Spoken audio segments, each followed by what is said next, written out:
deadly riots over the government's plan to avoid defaulting on its loans. Is that the unemployment keeps rising, and it has to keep rising just because you have an excess supply of goods, which is... This is all borrowed money that our and that debt is owned by banks in other countries.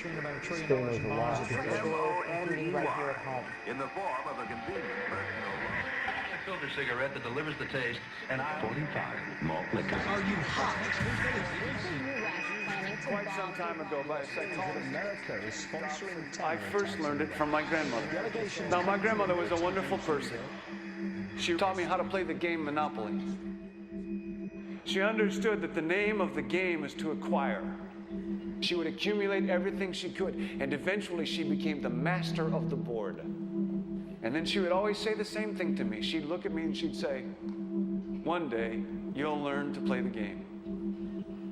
One summer, I played Monopoly almost every day, all day long. And that summer, I learned to play the game. I came to understand the only way to win is to make a total commitment to acquisition. I came to understand that money and possessions, that's the way that you keep score. And by the end of that summer, I was more ruthless than my grandmother. I was ready to bend the rules if I had to win that game. And I sat down with her to play that fall. I took everything she had. I watched her give her last dollar and quit in utter defeat. And then she had one more thing to teach me. Then she said, "Now it all goes back in the box." All those houses and hotels, all the railroads and utility companies, all that property and all that wonderful money. Now it all goes back in the box. None of it was really yours. You got all heated up about it for a while.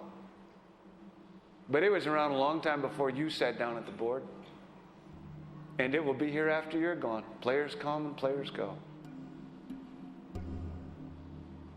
Houses and cars, titles and clothes, even your body. Because the fact is that everything I clutch and consume and hoard is going to go back in the box, and I'm going to lose it all.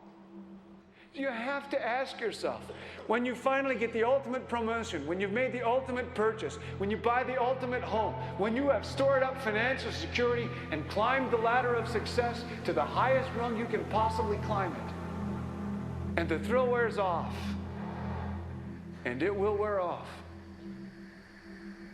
then what? How far do you have to walk down that road before you see where it leads? Surely you understand, it'll never be enough. So you have to ask yourself the question, what matters?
When I was a young man growing up in New York City, I refused to pledge allegiance to the flag. Of course, I was sent to the principal's office, and he asked me, "Why don't you want to pledge allegiance? Everybody does." I said, "Everybody once believed the earth was flat, but that doesn't make it so." I explained that America owed everything it has to other cultures and other nations, and that I would rather pledge allegiance to the earth and everyone on it. Needless to say, it wasn't long before I left school entirely, and I set up a lab in my bedroom. There I began to learn about science and nature. I realized then that the universe is governed by laws, and that the human being, along with society itself, was not exempt from these laws. Then came the crash of 1929, which began what we now call the Great Depression. I found it difficult to understand why millions were out of work, homeless, starving, while all the factories were sitting there. The resources were unchanged. It was then that I realized that the rules of the economic game were inherently invalid. Shortly after came World War II, where various nations took turns systematically destroying each other. I later calculated that all the destruction and wasted resources spent on that war could have easily provided for every human need on the planet. Since that time, I have watched humanity set the stage for its own extinction. I have watched as the precious finite resources are perpetually wasted and destroyed in the name of profit and free markets. I have watched the social values of society be reduced into a base artificiality of materialism and mindless consumption. And I have watched as the monetary powers control the political structure of supposedly free societies. I'm 94 years old now, and I'm afraid my disposition is the same as it was 75 years ago. This shit's got to go.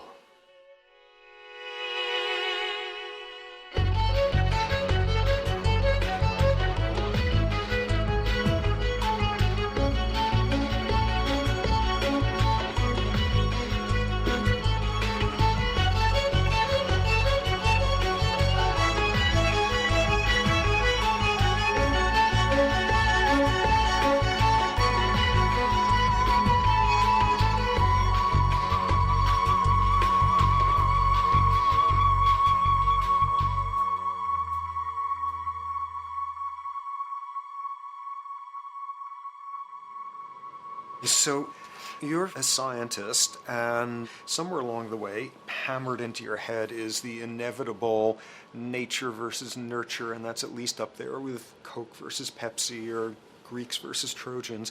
So nature versus nurture, this by now utterly oversimplifying view of where influences on how a cell deals with an energy crisis, up to what makes us who we are on the most individualistic levels of personality.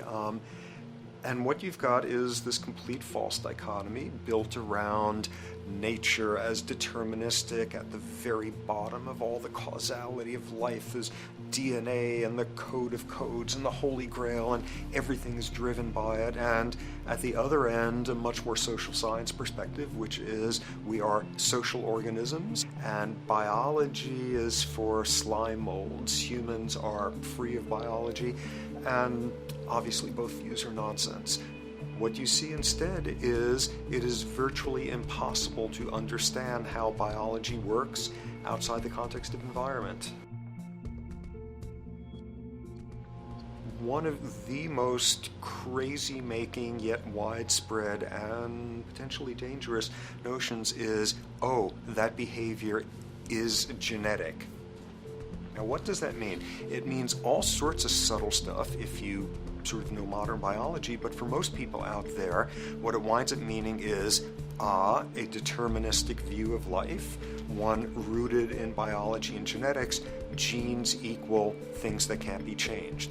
Genes equal things that are inevitable and that you might as well not waste resources trying to fix, might as well not put societal energies into trying to improve because it's inevitable, it's unchangeable. And that is sheer nonsense.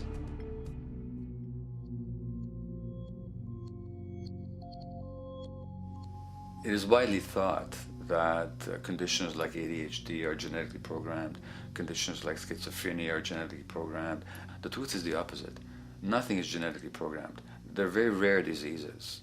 I mean, a small handful, extremely sparsely represented in the population, that are truly genetically determined. Most complex conditions might have a predisposition that has a genetic component, but a predisposition is not the same as a predetermination. The whole search for the source of diseases in the genome was doomed to failure before anybody even thought of it, because most diseases are not genetically predetermined. Heart disease, cancer, strokes, rheumatoid conditions, autoimmune conditions in general, mental health conditions, addictions, these are none of them genetically determined. Breast cancer, for example, out of 100 women with breast cancer, only 7 will carry the breast cancer genes. 93 do not. And out of 100 women who do have the genes, not all of them will get cancer.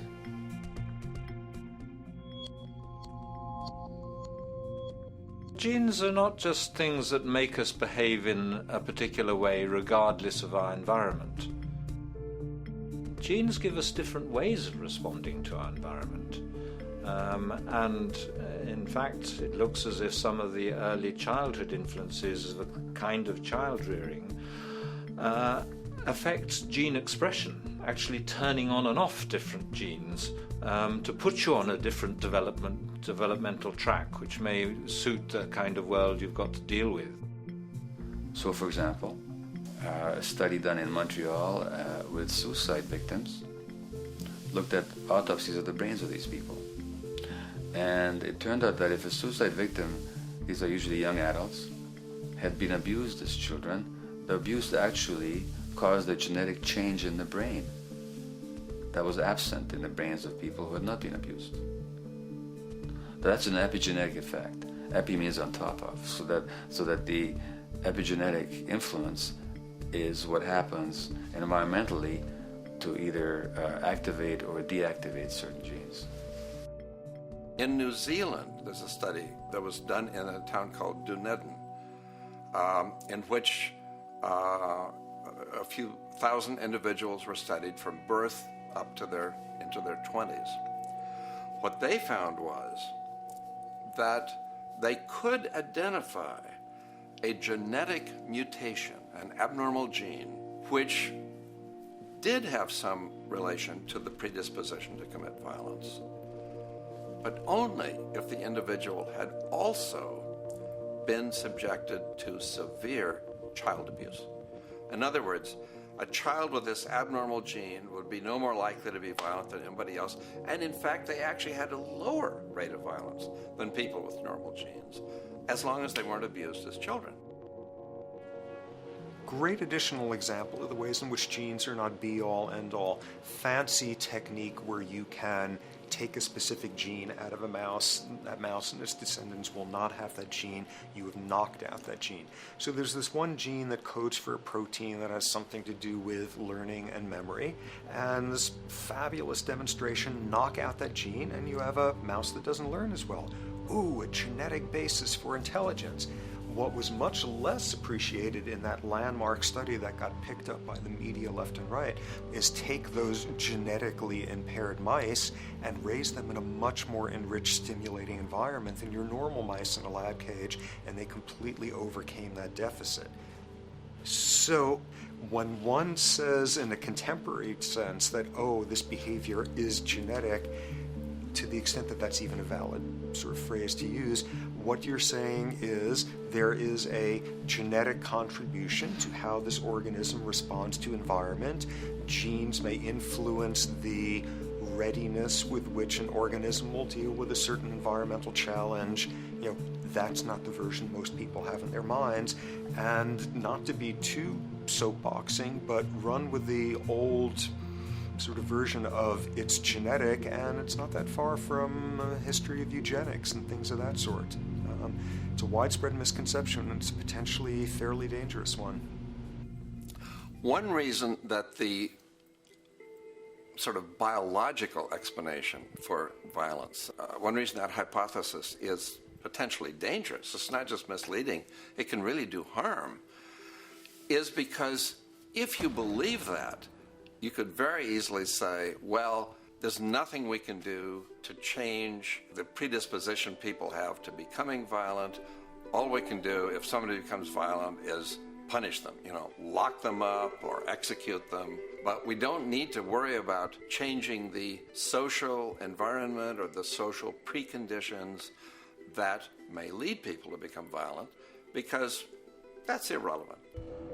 The genetic argument allows us the luxury of ignoring past and present historical and social factors.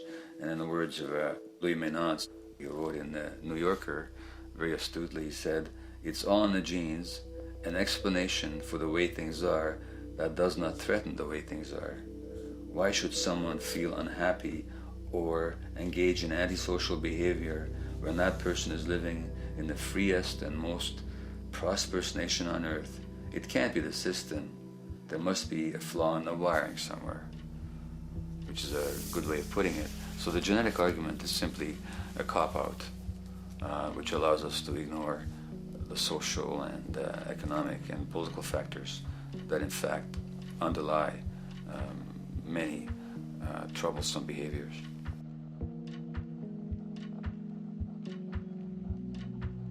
Addictions are usually considered to be a drug-related issue, but looking at it more broadly, I define addiction as any behavior that is associated with craving, with temporary relief, and with long-term negative consequences, along with an impairment of control over it, so that the person wishes to give it up or promises to do so, but can't follow through. And when you understand that, then you can see that there are many more addictions than simply those related to drugs. So there's workaholism, there's addiction to shopping, to the internet, to video games. There's the addiction to power. People have power, but they want more and more and more. Nothing is ever enough for them. Acquisition, corporations that must own more and more.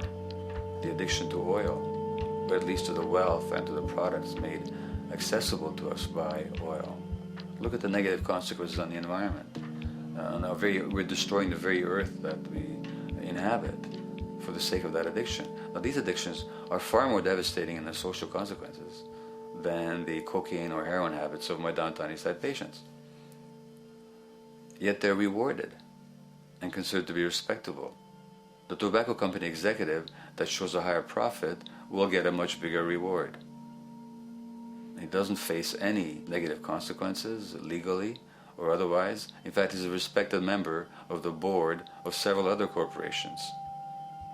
But tobacco smoke-related diseases kill 5.5 million people around the world every year. In the United States, they kill 400,000 people a year. And these people are addicted to what? To profit. To such a degree are they addicted that they're actually in denial about the impact of their activities, which is typical for addicts, is denial. And that's a respectable one. It's respectable to be addicted to profit no matter what the cost. So what is acceptable and what is respectable is a highly arbitrary phenomenon in our society. And it seems like the greater the harm, the more respectable the addiction.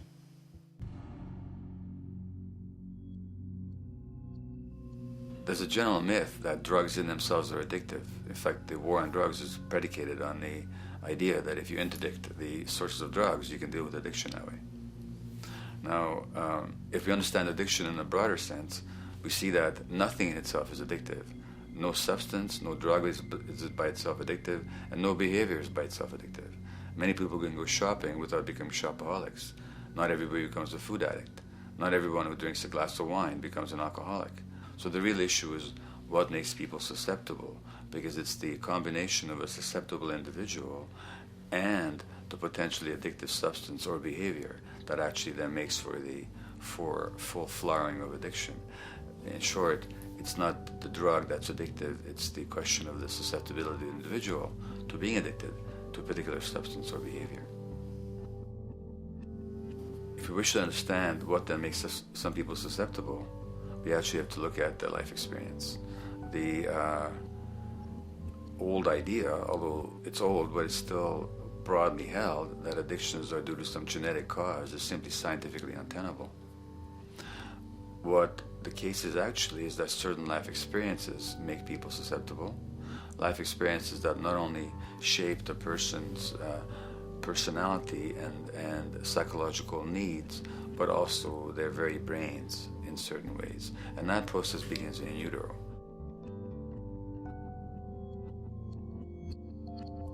It's been shown, for example, that if you stress mothers during pregnancy, their children are more likely to have traits that predispose them to addictions.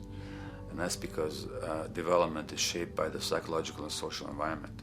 So the biology of human beings is very much affected by and programmed by their life experiences beginning in utero. Environment does not begin at birth. Environment begins as soon as you have an environment. As soon as you are a fetus, you are subject to whatever information is coming through mom's circulations, hormones, levels of nutrients. Great landmark example of this, something called the Dutch hunger winter. 1944, Nazis occupying Holland. For a bunch of reasons, they decide to take all the food and divert it to Germany. For 3 months, everybody there is starving. Tens of thousands of people starve to death. What the Dutch hunger winter effect is, if you were a second or third trimester fetus during the starvation, your body learned something very unique during that time. As it turns out, second, third trimester, something that your body is going about trying to learn about the environment is, well, how menacing of a place is it out there? How plentiful? How much nutrients am I getting by way of mom's circulation? Be a fetus who is starving during that time, and your body programs forever after to be really, really, really stingy with your sugar and fat, and what you do is you store every bit of it. Be a Dutch hunger winter fetus, and half a century later, everything else being equal, you are more likely to have high blood pressure, obesity, or metabolic syndrome. That is environment coming in a very unexpected place. You can stress animals in a laboratory when they're pregnant, and their offspring will be more likely to use cocaine and alcohol as adults. You can stress human mothers. For example, in a British study, women who are abused in pregnancy will have higher levels of the stress hormone cortisol in their placenta at birth, and their children are more likely to have conditions that predispose them to addictions by age 7 or 8. So in utero stress already prepares the ground for all kinds of mental health issues. Israeli study done prior on children born to mothers who were pregnant prior to the onset of the 1967 war. These women, of course, are very stressed, and their offspring have a higher incidence of schizophrenia than the average cohort. So there's plenty of evidence now that prenatal effects have a huge impact on the developing human being.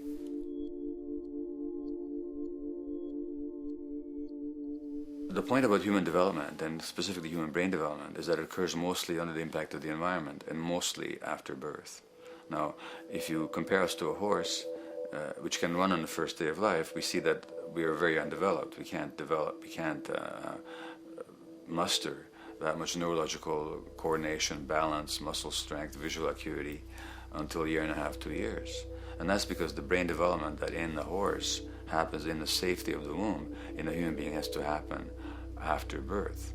And that has to do with simple evolutionary logic. As the head gets larger, which is what makes us into human beings, the burgeoning of the forebrain is what creates the human species, actually. At the same time, we walk on 2 legs, so our pelvis narrows to accommodate that. So now we have a narrower pelvis, a larger head. Bingo, we have to be born prematurely.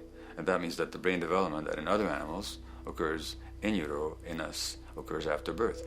And much of that under the impact of the environment. And The concept of neural Darwinism simply means that the circuits that get the appropriate input from the environment will develop optimally, and the ones that don't will either not develop optimally or perhaps not at all. If you take a child with perfectly good eyes at birth and you put him in a dark room for 5 years, he'll be blind thereafter for the rest of his life, because the circuits of vision require light waves for their development. And without that, even the rudimentary circuits present and active at birth will atrophy and die, and new ones will not develop. There's a significant way in which early experiences shape adult behavior, and even and especially early experiences for which there's no recall memory. It turns out that there are two kinds of memory. There is explicit memory, which is recall. This is when you can call back facts, details, episodes, circumstances.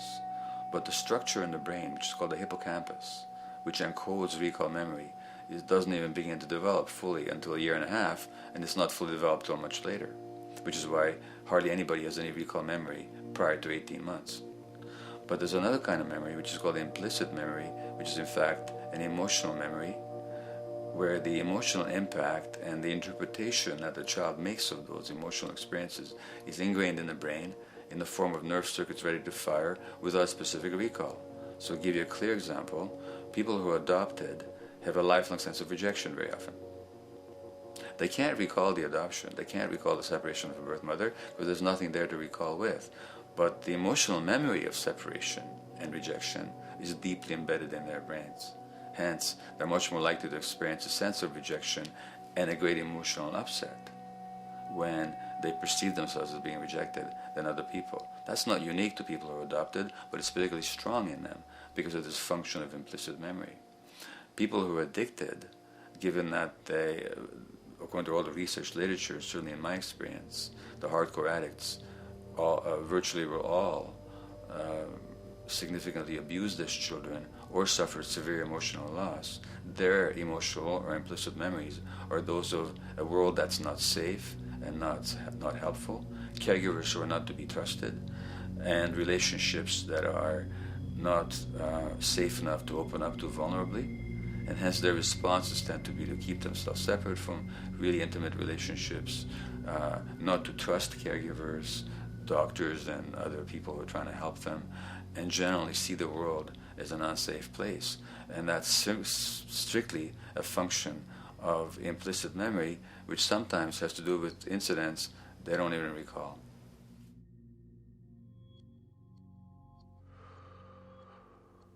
Infants who are born premature are often in incubators and various types of gadgetry and machinery for weeks and perhaps months. It's now known that if these children are touched and stroked on the back for just 10 minutes a day, that promotes their brain development. So human touch is essential for development. And in fact, infants who are never picked up will actually die. That's how much of a fundamental need being held is to human beings. In our society, there's an unfortunate tendency to tell parents not to pick up their kids, not to hold them, not to pick up babies who are crying for fear of spoiling them, or to encourage them to sleep through the night. You don't pick them up, which is just the opposite of what the child needs. And these children might go back to sleep because they give up and their brains just shut down as a way of defending against the vulnerability of being abandoned really by their parents. But their implicit memories will be that of a world that doesn't give a damn. A lot of these differences are structured very early in life. In a way, if you like, the parental experience of adversity, how tough life is or how easy it is passed on to children, whether through maternal depression or parents being bad-tempered with their kids because they've had a hard day or just being too tired at the end of the day. And these have very powerful effects, programming children's development, which we know a lot about now. But that early sensitivity isn't just an evolutionary mistake. It exists again in many different species. Even seedlings, there's an early adaptive process to the kind of environment they're growing up in. But for humans, the adaptation is to the quality of social relations. And so early life how nurturing or how much conflict, how much attention you get, is a taster of the kind of world you may be growing up in. Are you growing up in a world where you have to fight for what you can get, watch your back, fend for yourself, learn not to trust others? Or are you growing up in a society where you depend on reciprocity, mutuality, cooperation, where empathy is important, where your security depends on good relations with other people? And that needs a very different emotional and cognitive development. And that's what the early sensitivity is about. And parenting is almost, quite unconsciously, a system for passing on that experience to children of the kind of world they're in. The great British child psychiatrist D.W. Winnicott said that fundamentally two things can go wrong in childhood. One is when things happen that shouldn't happen, and then things that should happen but don't. And the first category is the traumatic and abusive and abandonment experiences of my downtown East Side patients and of many addicts. That's what shouldn't happen but did. But then there is the non-stressed, attuned, non-distracted attention of the parent that every child needs, that very often children don't get. They're not abused, they're not neglected, and they're not traumatized. But what should happen, the presence of the emotionally available, nurturing parent, just is not available to them because of the stresses in our society and the parenting environment. And the psychologist Alan Shore calls that proximal abandonment, when the parent is physically present but emotionally absent. I have spent roughly the last 40 years of my life working with the most violent people our society produces, murderers, rapists, and so on, in an attempt to understand what causes this violence. I discovered that the most violent of the criminals in our prisons had themselves been victims of a degree of child abuse that was beyond the scale of what I ever thought of applying the term child abuse to. I had no idea of the depth of the depravity with which children in our society are all too often treated. The most violent people I saw were themselves the survivors of their own attempted murder, often at the hands of their parents or other people in their social environment, or were the survivors of family members who'd been killed, their closest family members, by other people. The Buddha argued that everything depends on everything else. He says the one contains the many and the many contains the one. That you can't understand anything in isolation from its environment. The leaf contains the sun, the sky, and the earth, obviously. This has not been shown to be true, of course, all around, and specifically when it comes to human development.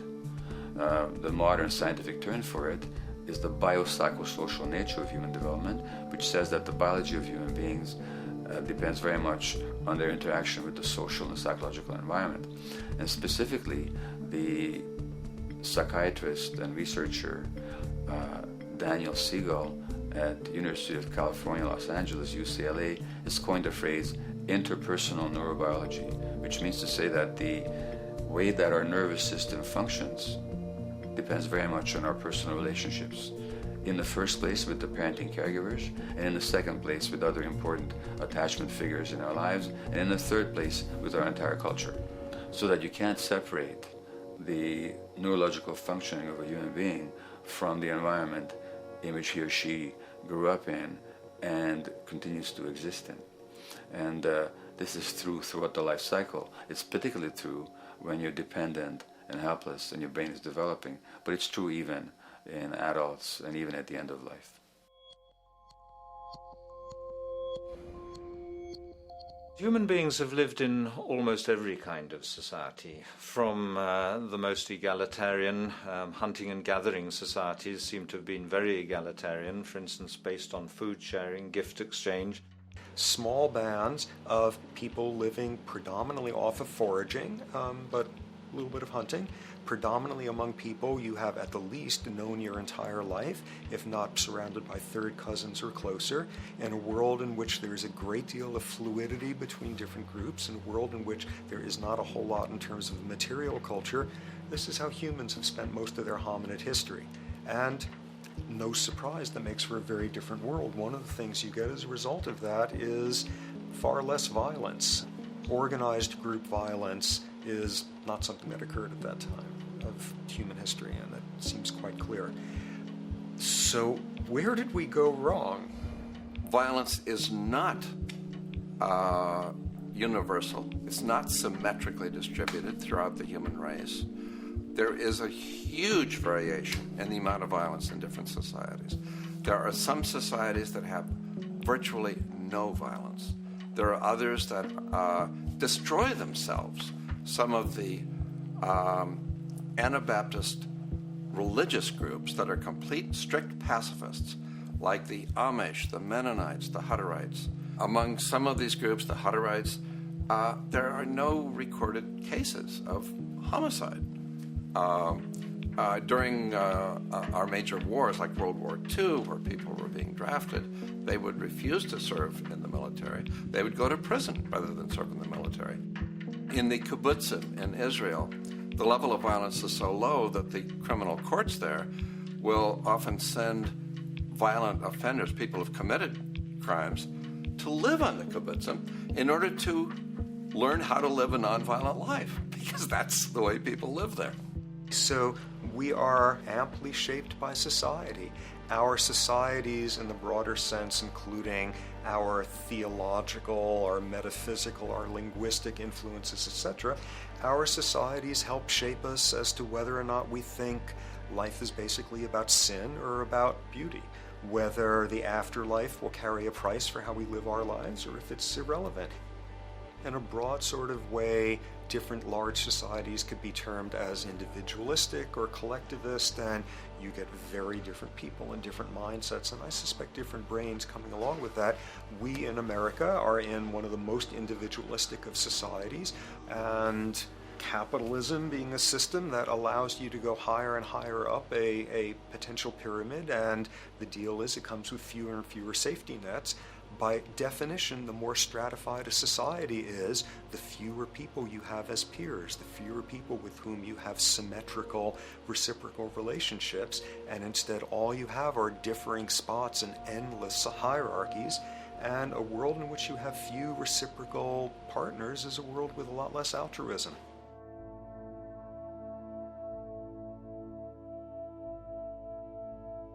Alright, so this brings us to a total impossible juncture, which is to try to make sense in perspective of science as to what the nature is of human nature.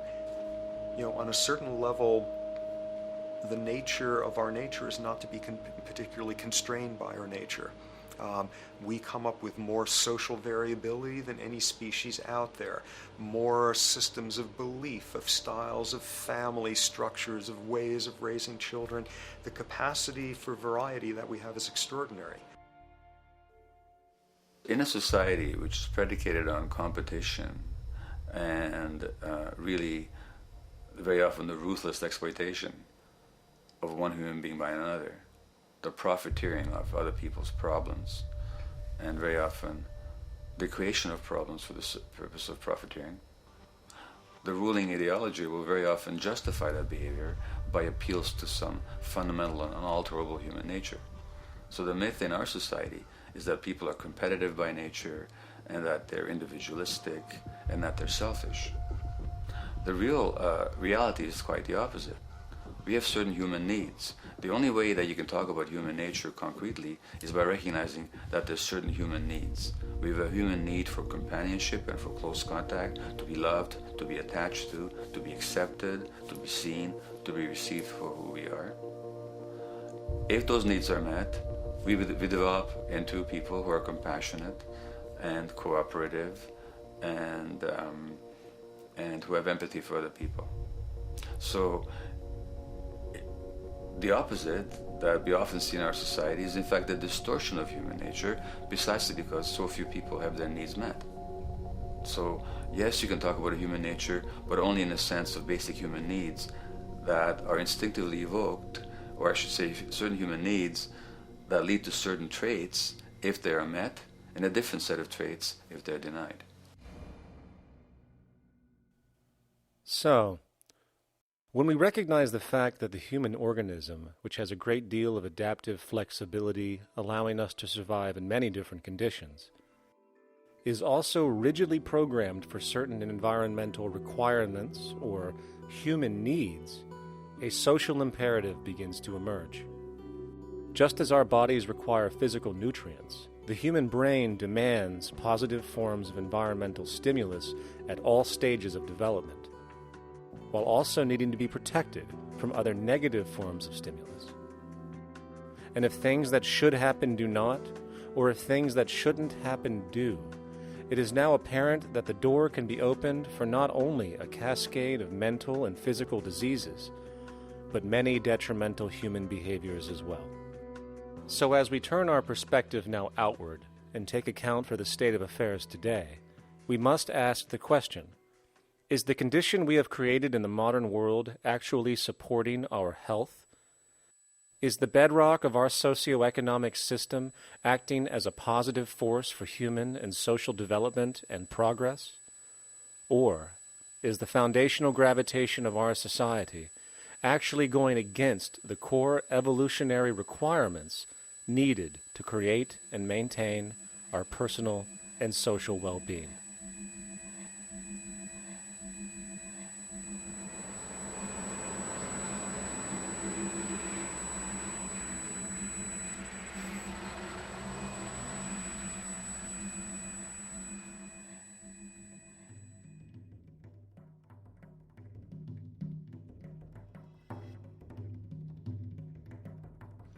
So one might ask, where did this all begin? What we have today, really a world in a state of cumulative collapse. You get it started with John Locke. And John Locke introduces property, and he has three provisos for just private right and property. And the three provisos are that there must be enough left over for others, and that you must not let it spoil, and that you, most of all, must mix your labor with it. It seems justified. You mix your labor with the world, then you're entitled to the product, and as long as there's enough left over for others, and as long as it doesn't spoil, you don't allow anything to go to waste, that's okay. Well, he spends a long time of his famous treatise of government, and it's since been the canonical text for economic and political and legal understanding. Is still a classic text of study. Well, what he did is, after he gives the provisos, and you're almost thinking at the time whether you're for private property or not, he's given a very good and plausible and powerful defense of private property here. Well, he drops them. He drops them like that, right in one sentence. He says, well, once the introduction of money came in by men's tacit consent, then it became, and he doesn't say all the provisos are canceled, erased, but that's what happens. So now we have not product and your property earned by your own labor. Oh no, money buys labor now. There's no longer a consideration of whether there's enough left over for others. There's no longer a consideration of whether it spoils, because he says, well, money's like silver and gold can't spoil, therefore monies can't be responsible for waste, which is ridiculous. We're not talking about money and silver, we're talking about what its effects are. It's one non sequitur after another. Just the most startling logical legerdemain that he gets away with here. But it fits the interests of capital owners. Then Adam Smith comes along, and what he adds is the religion to this. Locke started with God made it all this way. This is God's right. And now we get also with Smith coming along and says it's not only God's, I mean, he's not saying this, but this is what's happening philosophically in principle. He's saying it's not only a question of private property, that's all now presupposed, is given. And that there's money investors that buy labor, given. That there's no limit to how much they can buy of other men's labor, how much they can accumulate, how much inequality, that's all given now. And so he comes along, and what his big idea is, and again, it's just introduced in parentheses, en passant.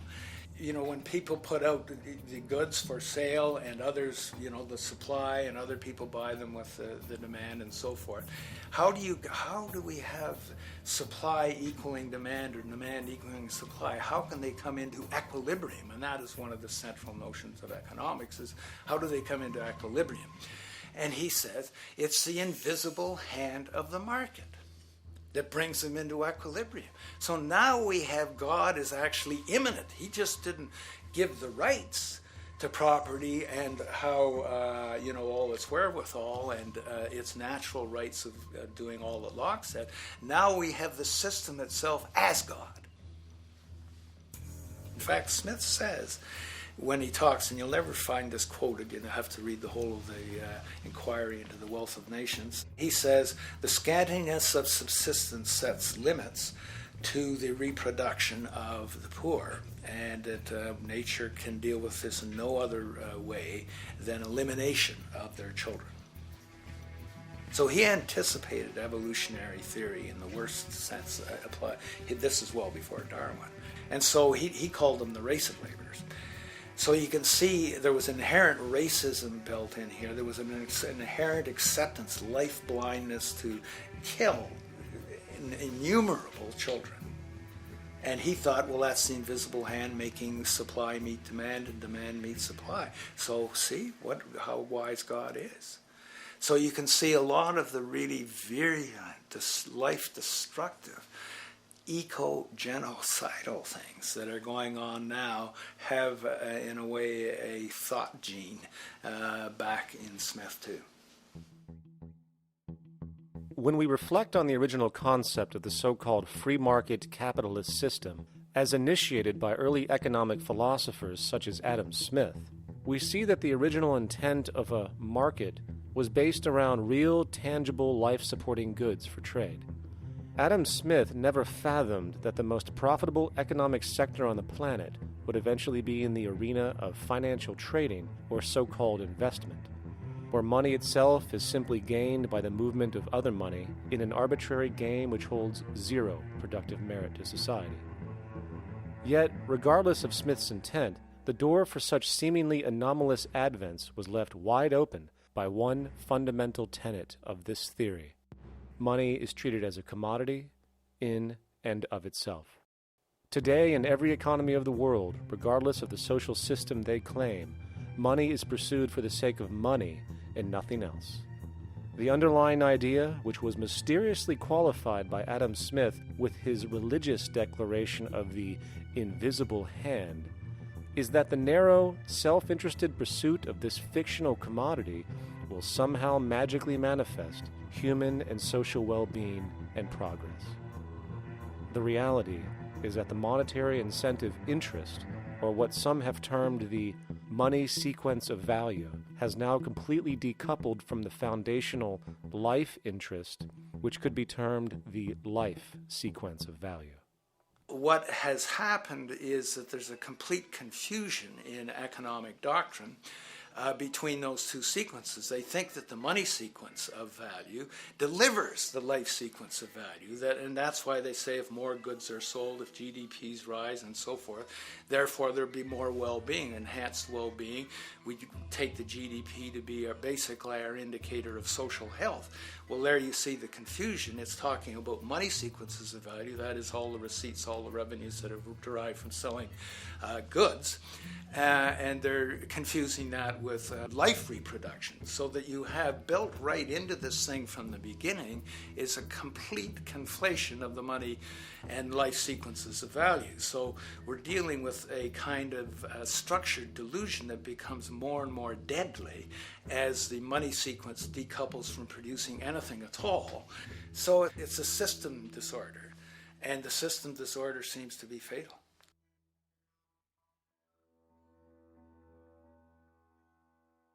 In society today, you seldom hear anyone speak of the progress of their country or society in terms of their physical well-being, state of happiness, trust, or social stability. Rather, the measures are presented to us through economic abstractions. We have the gross domestic product, the consumer price index, the value of the stock market, rates of inflation, and so on. But does this tell us anything of real value as to the quality of people's lives? No, all these measures have to do with the money sequence itself and nothing more. For example, the gross domestic product of a country is a measure of the value of goods and services sold. this measure is claimed to correlate to the standard of living of a country's people. In the United States, healthcare accounted for over 17% of GDP in 2009, amounting to over $2.5 trillion spent, hence creating a positive effect on this economic measure. And based on this logic, it would be even better for the U.S. economy if healthcare services increased more so, perhaps to $3 trillion or $5 trillion, since that would create more growth, more jobs, and hence boasted by economists as a rise in their country's standard of living. But wait a minute, what do healthcare services actually represent? Well, sick and dying people. That's right, the more unhealthy people there are in America, the better the economy. Now, that is not an exaggeration or a cynical perspective. In fact, if we step back far enough, you will realize that the GDP not only doesn't reflect real public or social health on any tangible level, it is, in fact, mostly a measure of industrial inefficiency and social degradation. And the more you see it rise, the worse things are becoming with respect to personal, social, and environmental integrity. You have to create problems to create profit. There is no profit under the current paradigm in saving lives, putting balance on this planet, having justice and peace or anything else. There's just no profit there. There's an old saying, pass a law, create a business, whether you're creating a business for a lawyer or whatever. So, crime does create business, just like destruction creates business in Haiti. We have now roughly 2 million people incarcerated in this country, and of those, many of them are in prisons run by private corporations, Corrections Corporation of America, Wackenhut, who trade their stock on Wall Street based upon how many people are in jail. Now that's sickness, but that is a reflection of what this economic paradigm calls for. So what exactly does this economic paradigm call for? What is it that keeps our economic system going? Consumption. Or more accurately, cyclical consumption. When we break down the foundation of classic market economics, we are left with a pattern of monetary exchange that simply cannot be allowed to stop or even substantially slowed, if the society as we know it is to remain operational. There are three main actors on the economic stage: the employee, the employer, and the consumer. The employee sells labor to the employer for income. The employer sells its production services and hence goods to the consumer for income. And the consumer, of course, is simply another role of the employer and employee, spending back into the system to enable the cyclical consumption to continue. In other words, the global market system is based on the assumption that there will always be enough product demand in society to move enough money around at a rate which can keep the consumption process going. And the faster the rate of consumption, the more so-called economic growth is assumed, and so the machine goes. But hold on, I thought an economy was meant to, economize? Doesn't the very term have to do with preservation and efficiency and a reduction of waste? So how does our system, which demands consumption and the more the better, efficiently preserve or economize at all? Well, it doesn't. The intent of the market system is, in fact, the exact opposite of what a real economy is supposed to do, which is efficiently and conservatively orient the materials for production and distribution of life-supporting goods. We live on a finite planet with finite resources, where, for example, the oil we utilize took millions of years to develop, where the minerals we use took billions of years to develop. So, having a system that deliberately promotes the acceleration of consumption for the sake of so-called economic growth is pure ecocidal insanity. Absence of waste, that's what efficiency is. Absence of waste. This system is more wasteful than all the other existing systems in the history of the planet. Every level of life organization and life system is in a state of crisis and challenge and decay or collapse. No peer-reviewed journal in the last 30 years will tell you anything different. That is that every life system is in decline, as well as social programs, as well as our water access. Try to name any means of life that isn't threatened and in danger. You can't. There really isn't one, and that's very, very despairing. But we haven't even figured out the causal mechanism. We don't want to face the causal mechanism. We just want to go on, that's what insanity is, where you keep doing the same thing over and over again, though it clearly doesn't work. So you're really dealing with not an economic system, but I would go so far as to say an anti-economic system. There's an old saying that the competitive market model seeks to create the best possible goods at the lowest possible prices. This statement is essentially the incentive concept, which justifies market competition based on the assumption that the result is the production of higher quality goods. If I was going to build myself a table from scratch, I would naturally build it out of the best, most durable materials possible, right? With the intent for it to last as long as possible. Why would I want to make something poor, knowing I would have to eventually do it again and expend more materials and more energy? Well, as rational as that may seem in the physical world, when it comes to the market world, it is not only explicitly irrational, it is not even an option. It is technically impossible to produce the best of anything if a company is to maintain a competitive edge and hence remain affordable to the consumer. Literally everything created and set for sale in the global economy is immediately inferior the moment it is produced, for it is a mathematical impossibility to make the most scientifically advanced, efficient, and strategically sustainable products. This is due to the fact that the market system requires that cost efficiency, or the need to reduce expenses, exist at every stage of production, from the cost of labor to the cost of materials and packaging, and so on. This competitive strategy, of course, is to make sure the public buys their goods rather than from a competing producer, which is doing the exact same thing to also make their goods both competitive and affordable. This immutably wasteful consequence of the system could be termed intrinsic obsolescence. However, this is only one part of a larger problem. A fundamental governing principle of market economics, one that you will not find in any textbook, by the way, is the following. Nothing produced can be allowed to maintain a lifespan longer than what can be endured in order to continue cyclical consumption. In other words, it is critical that stuff break down, fail, and expire within a certain amount of time. This is termed planned obsolescence. Planned obsolescence is the backbone of the underlying market strategy of every goods-producing corporation in existence.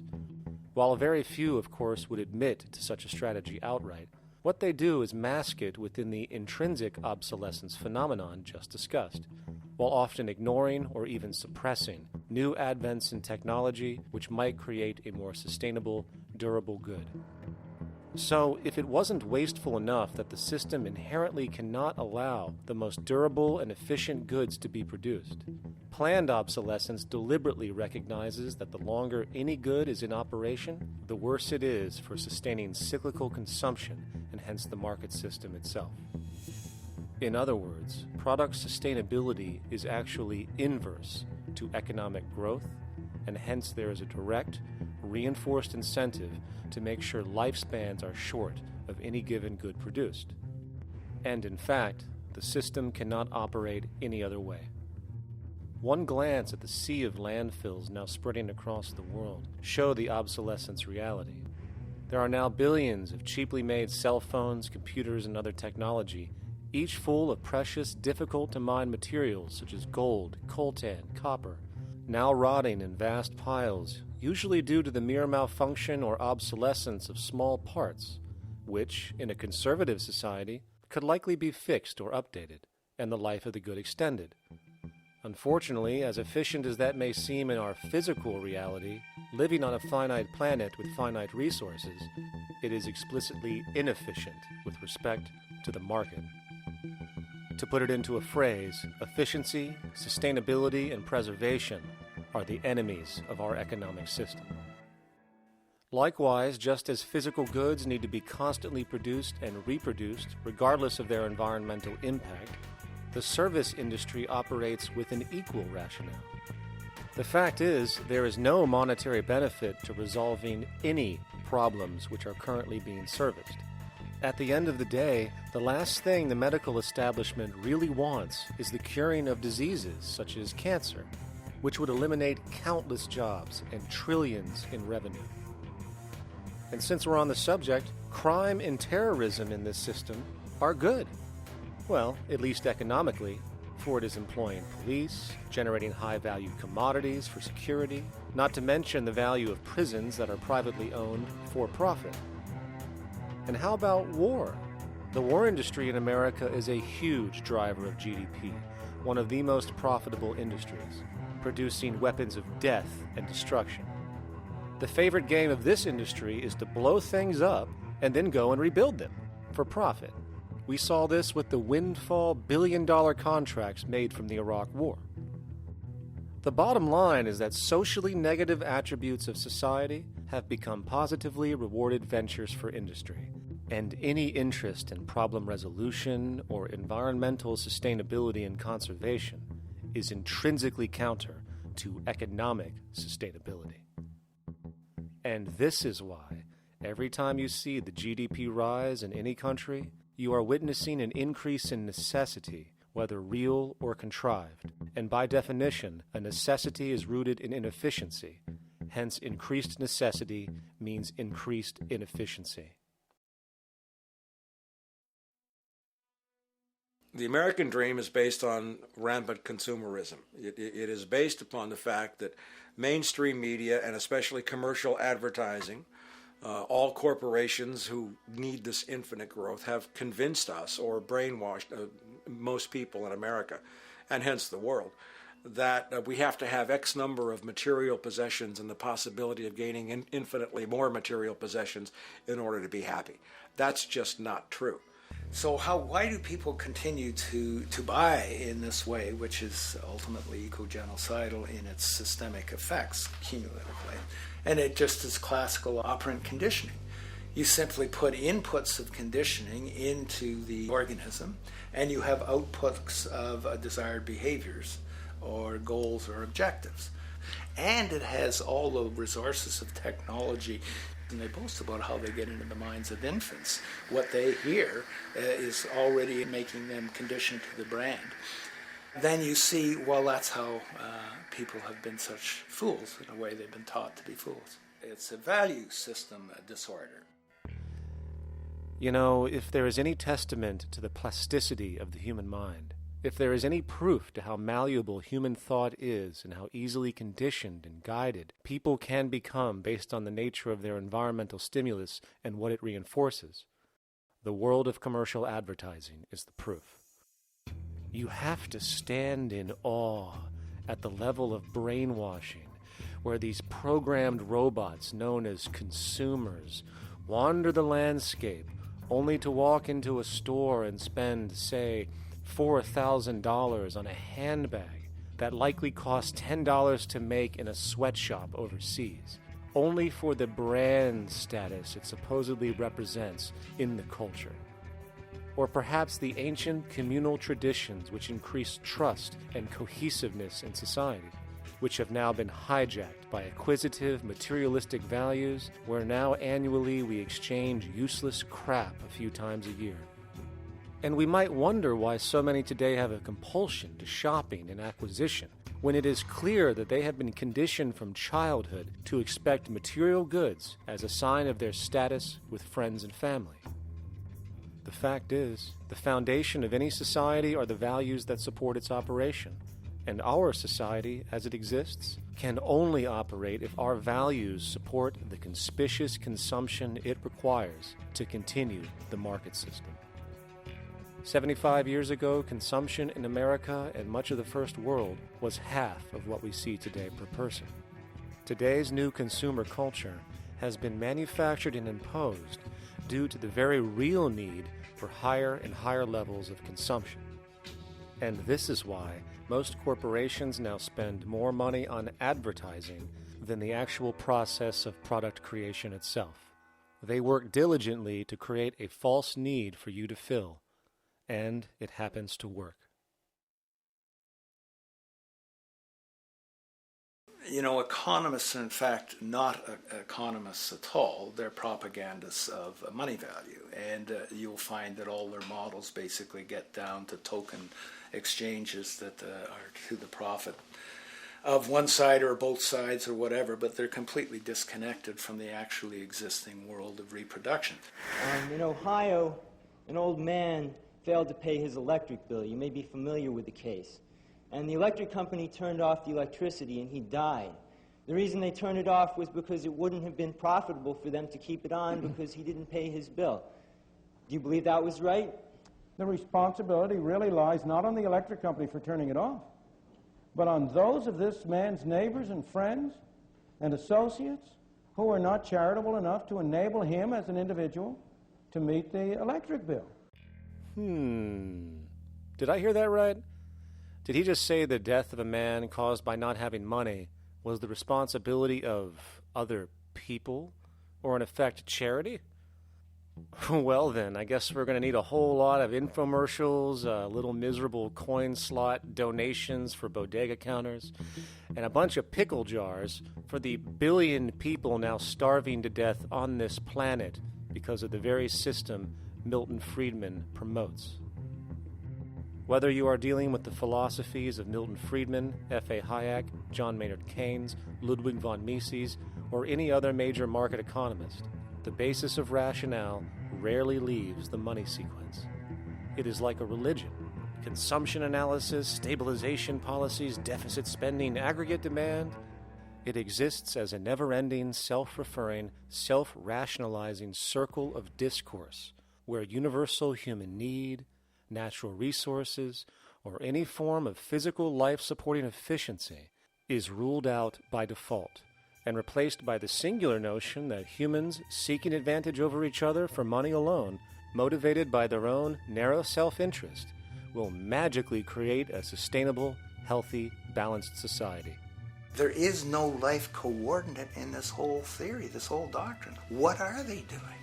What are they doing? What they're doing is tracking money sequences. That's all it is tracking money sequences, presupposing everything that matters. One, that there's no life coordinates.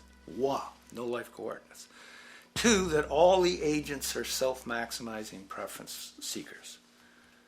That is, they think of nothing other than themselves and what they can get most for themselves. That's the notion, that's the ruling notion of rationality. Self-maximizing choice. And the only thing that they're interested in self-maximizing is money or commodities. Well, where does social relations come in? It doesn't, except in the exchange to self-maximize. Where do our natural resources come in? They don't, except to exploit. Where does the family come in as being able to survive? It doesn't. They have to have money in order to purchase any good. Well, shouldn't an economy deal somewhere with human need? Isn't that what the fundamental issue is, to satisfy human needs? Oh, need isn't even in your lexicon. You dissolve it into wants. And what is a want? That means money demand that wants to buy. Well, if it's money demand that wants to buy, it's got nothing to do with need, because it may be the person has no money demand and desperately needs, say, water supply. Or it may be money demand wants a gold toilet seat. Well, where does it all go? To the gold toilet seat. And you call this economics? Like, it's really, when one thinks of it, it's got to be the most bizarre delusion in the history of human thought. Now, so far we have focused on the market system, but this system is actually only one half of the global economic paradigm. The other half is the monetary system. While the market system deals with the interaction of people gaming for profit across the spectrum of labor, production, and distribution, the monetary system is an underlying set of policies set by financial institutions which create conditions for the market system, among other things. It includes terms we often hear, such as interest rates, loans, debt, the money supply, inflation, etc. And while you might want to pull your hair out listening to the gibberish coming from the monetary economists, modest preemptive actions can obviate the need of more drastic actions at a later date. The nature and effect of this system is actually quite simple. Our economy has, or the global economy, has three basic things that govern it. One is fractional reserve banking, but banks printing money out of nothing. It's also based upon compound interest. When you borrow money, you have to pay back more than you borrowed, which means that you, in effect, create money out of thin air, again, which has to be serviced by creating still more money. We live in an infinite growth paradigm. The economic paradigm we live in now is a Ponzi scheme. Nothing grows forever. It's not possible. As a great psychologist James Hillman wrote, the only thing that grows in a human body after a certain age is cancer. It's not just the amount of money that has to keep growing, it's the amount of consumers. Consumers to borrow money at interest to generate more money, and obviously that's not possible on a finite planet. People are basically vehicles to just create money, which must create more money to keep the whole thing from falling apart, which is what's happening right now. There are really only two things anyone needs to know about the monetary system. 1. All money is created out of debt. Money is monetized debt, whether it materialized from treasury bonds, home loan contracts, or credit cards. In other words, if all outstanding debt was to be repaid right now, there would not be $1 in circulation. And 2, interest is charged on virtually all loans made, and the money needed to pay back this interest does not exist in the money supply outright. Only the principal is created by the loans, and the principal is the money supply. So, if all this debt was to be repaid right now, not only would there not be $1 left in circulation, there would also be a gigantic amount of money owed that is literally impossible to pay back, for it does not exist. The consequence of all of this is that two things are inevitable: inflation and bankruptcy. As far as inflation, this can be seen as an historical trend in virtually every country today, and easily tied to its cause, which is the perpetual increase of the money supply, which is required to cover the interest charges and keep the system going. As far as bankruptcy, it comes in the form of debt collapse. This collapse will inevitably occur with a person, a business, or a country, and typically happens when the interest payments are no longer possible to make. But there is a bright side to all of this. Well, at least in terms of the market system, because debt creates pressure. Debt creates wage slaves. A person in debt is much more likely to take a low wage than a person who isn't, hence becoming a cheap commodity. So it's great for the corporations to have a pool of people that have no financial mobility. But hey, that same train of thought also goes for entire countries.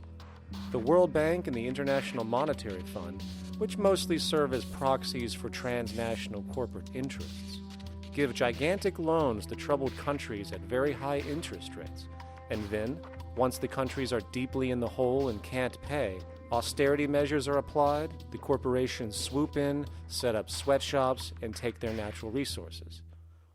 Now that's market efficiency. But wait, there's more. You see, there's this unique hybrid of the monetary and market system called the stock market, which rather than, actually produce anything real, they just buy and sell money itself. And when it comes to debt, you know what they do? That's right, they trade it. They actually buy and sell debt for profit, from credit default swaps and collateralized debt obligations for consumer debt, to complex derivative schemes used to mask the debt of entire countries, such as the collusion of investment bank Goldman Sachs in Greece, which nearly collapsed the entire European economy. So when it comes to the stock market and Wall Street, we have an entirely new level of insanity born out of the money sequence of value. All you need to know about markets was written in an editorial in the Wall Street Journal a couple years ago. It was called Lessons of the Brain-Damaged Investor. And in this editorial, they explain why people with slight brain damage do better as investors than people with normal brain functionality. Why? Because the slightly brain-damaged person has no empathy. And that's the key. If you don't have any empathy, you do well as an investor. And so Wall Street breeds people who have no empathy to go in there and to make decisions and make trades that they have no compunction about and no thought whatsoever as to what they're doing might affect their fellow human being. So they breed these robots these people who have no souls. And since they don't even want to pay these people anymore, they're now breeding robots, real algorithmic traders. Goldman Sachs in the high-frequency trading scandal. They put a computer next to the exchange, the New York Stock Exchange. This computer, this co-located computer, as they call it, it front-runs all the trades on the exchange, and it hits the exchange with volumes of orders in ways that scout pennies and nickels away from the exchange. It's like they're siphoning money all day long. They went one quarter last year, 30 or 60 straight days without a single down day and made millions of dollars every single day. Is that because, well, that's statistically impossible. When I worked on Wall Street, the way it works is everyone kicks upstairs the bribes.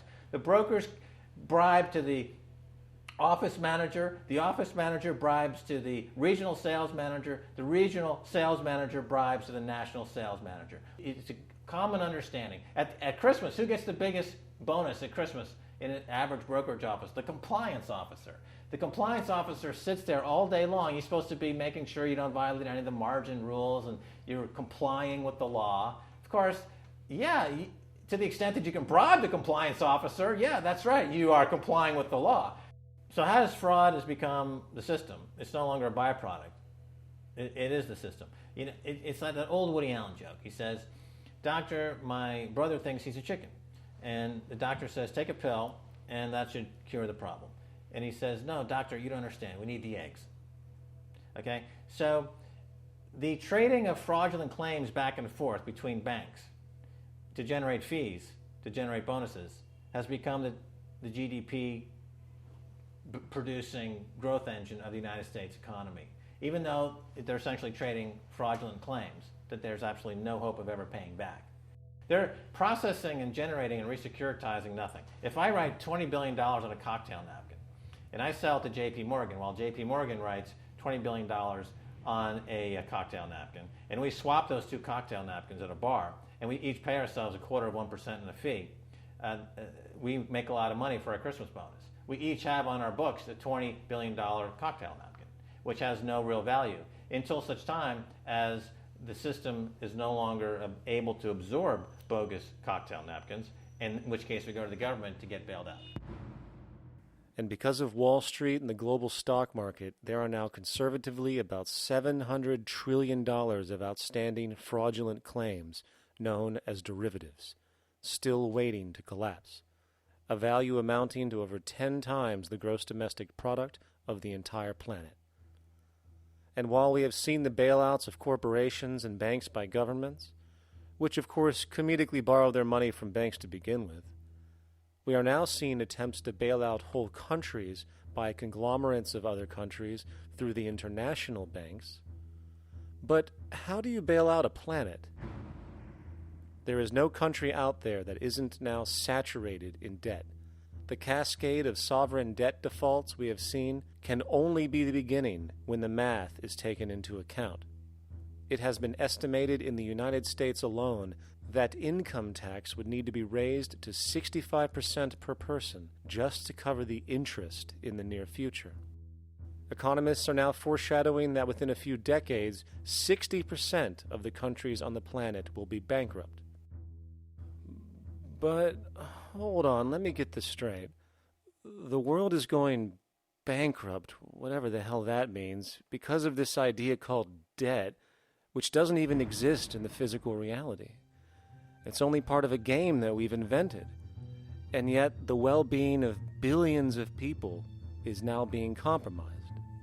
Extreme layoffs, tent cities, accelerating poverty, austerity measures imposed, schools shutting down, child hunger, and other levels of familial deprivation, all because of this elaborate fiction. What are we, fucking stupid? Hey, Mars, my man. Help a brother out, huh? Grow up, kid.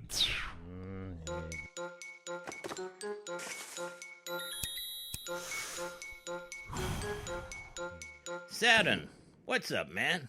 You remember that smoking nebula I hooked you up with a while back? Listen, Earth, we're getting really tired of you. You've been given everything, and yet you waste it all. You got plenty of resources, and you know it. Why don't you grow up and learn some responsibility, for Christ's sake? You're making your mother miserable.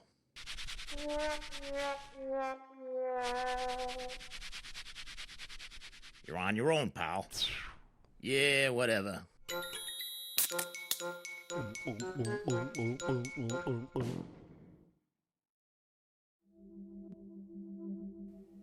Now, all of this considered, from the waste machine known as the market system to the debt machine known as the monetary system, hence creating the monetary market paradigm which defines the global economy today, there is one consequence that runs through the entire machine: inequality.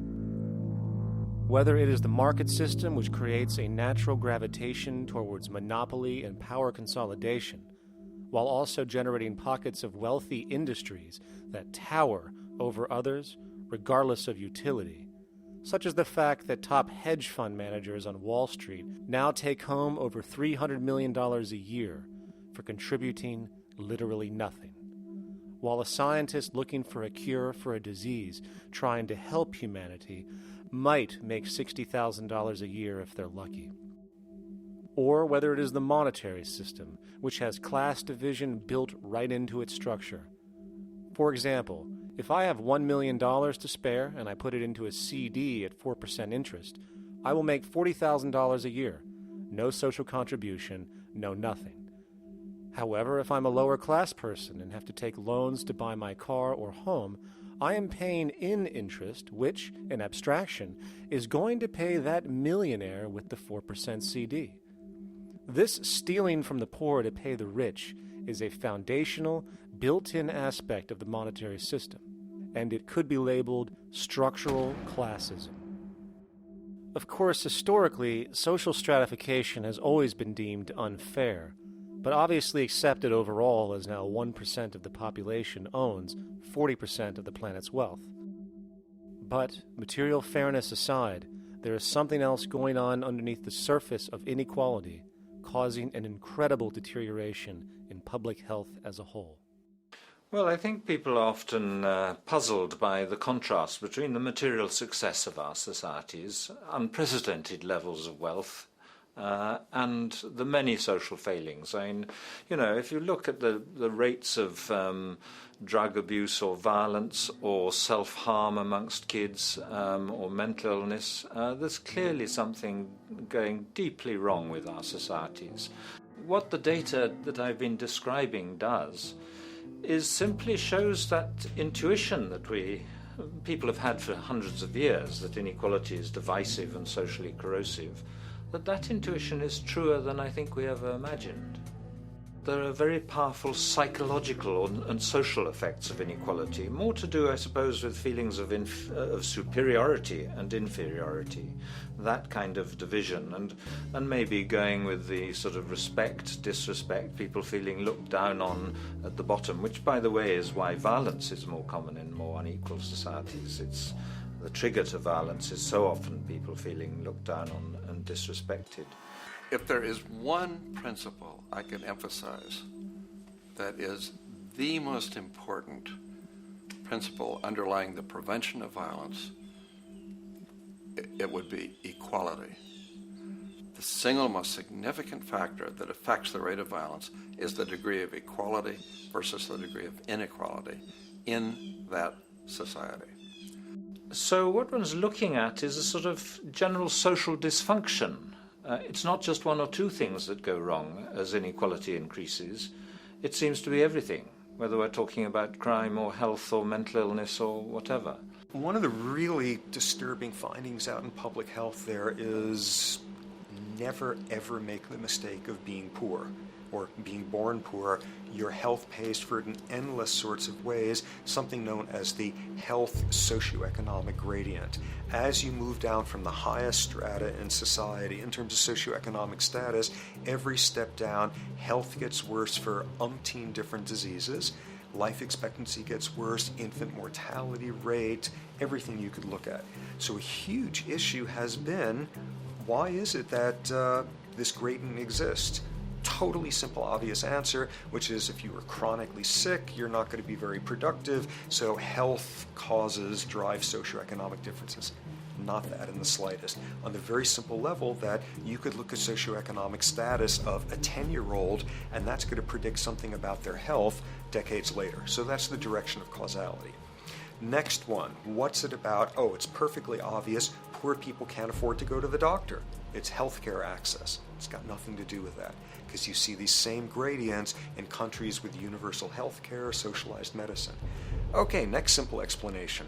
Oh, on the average, the poorer you are, the more likely you are to smoke, to drink, to all sorts of lifestyle risk factor stuff. Yeah, those contribute, but careful studies have shown that explains maybe about a third of the variability. So what's left? And what's left is having a ton to do with the stress of poverty. So the poorer you are, starting off being, the person who's $1 income behind Bill Gates, the poorer you are in this country, on the average, the worse your health is. This tells us something really important. The health connection with poverty, it's not about being poor, it's about feeling poor. Increasingly, we recognize that chronic stress is an important influence on health, but the most important sources of stress are the quality of social relations. And if there is anything that lowers the quality of social relations, it is the socioeconomic stratification of society. What science has now shown is that regardless of material wealth, the stress of simply living in a stratified society leads to a vast spectrum of public health problems. And the greater the inequality, the worse they become. Life expectancy, longer in more equal countries. Drug abuse, less in more equal countries. Mental illness, less in more equal countries. Social capital, meaning the ability of people to trust each other, naturally greater in more equal countries. Educational scores, higher in more equal countries. Homicide rates, less in more equal countries. Crime and rates of imprisonment, less in more equal countries. It goes on and on. Infant mortality, obesity, teen birth rate, less in more equal countries. And perhaps most interesting, innovation, greater in more equal countries, which challenges the age-old notion that a competitive, stratified society is somehow more creative and inventive. Moreover, a study done in the UK called the Whitehall Study confirmed that there is a social distribution of disease as you go from the top of the socioeconomic ladder to the bottom. For example, it was found that the lowest rungs of the hierarchy had a 4-fold increase of heart disease-based mortality compared to the highest rungs. And this pattern exists irrespective of access to health care. Hence, the worse a person's relative financial status, the worse their health is going to be on average. This phenomenon is rooted in what could be termed psychosocial stress, and it is at the foundation of the greatest social distortions plaguing our society today. Its cause? The monetary market system. Make no mistake, the greatest destroyer of ecology, the greatest source of waste and depletion and pollution, the greatest purveyor of violence, war, crime, poverty, animal abuse, and inhumanity, the greatest generator of social and personal neuroses, mental disorders, depression, anxiety, not to mention the greatest source of social paralysis, stopping us from moving into new methodologies for personal health, global sustainability, and progress on this planet, is not some corrupt government or legislation, not some rogue corporation or banking cartel, not some flaw of human nature, and not some secret hidden cabal that controls the world. It is, in fact, the socio-economic system itself at its very foundation.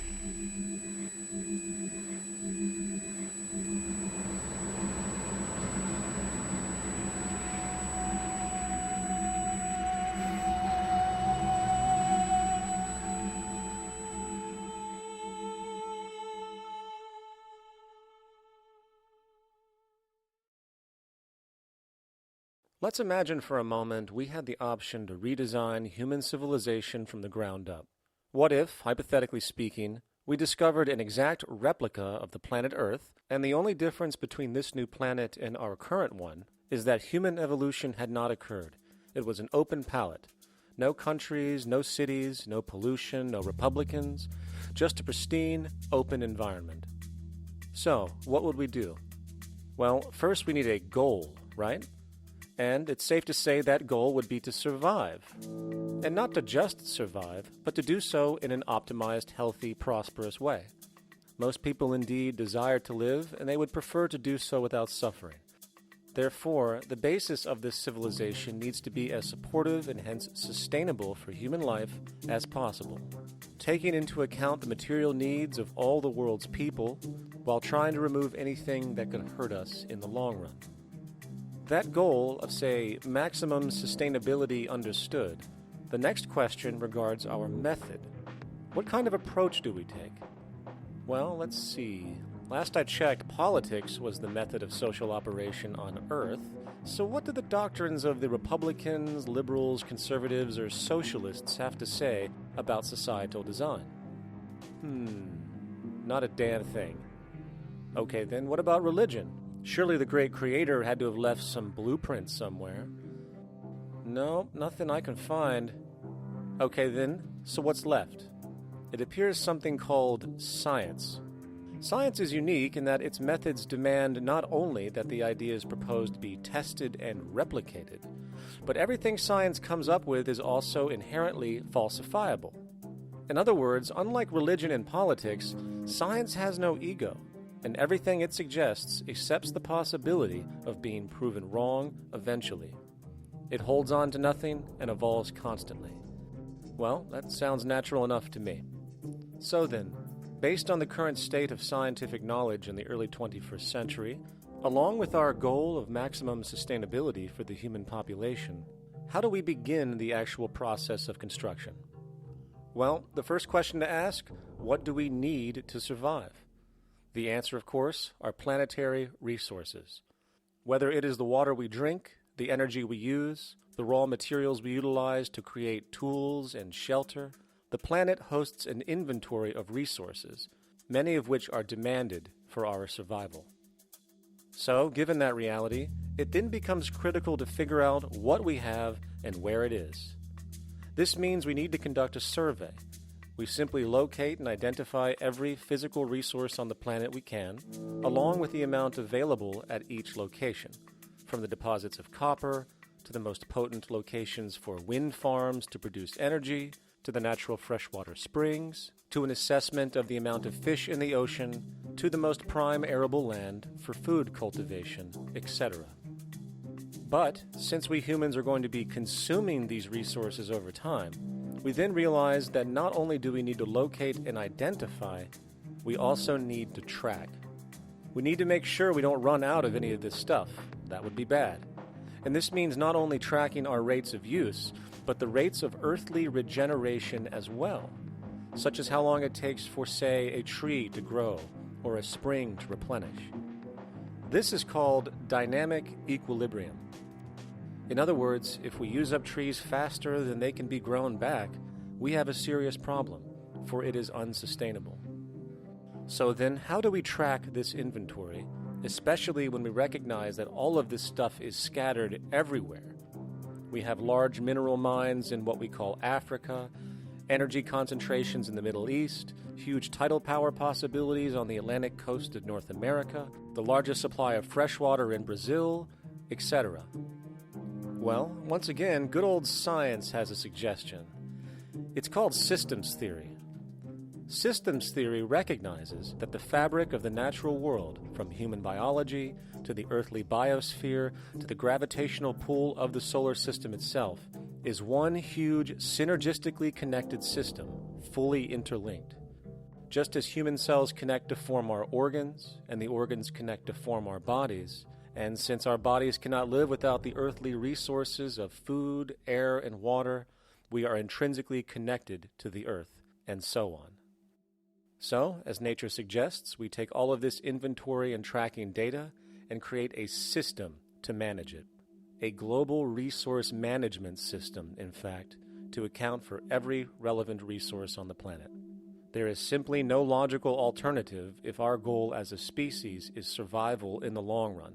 We have to keep track as a whole.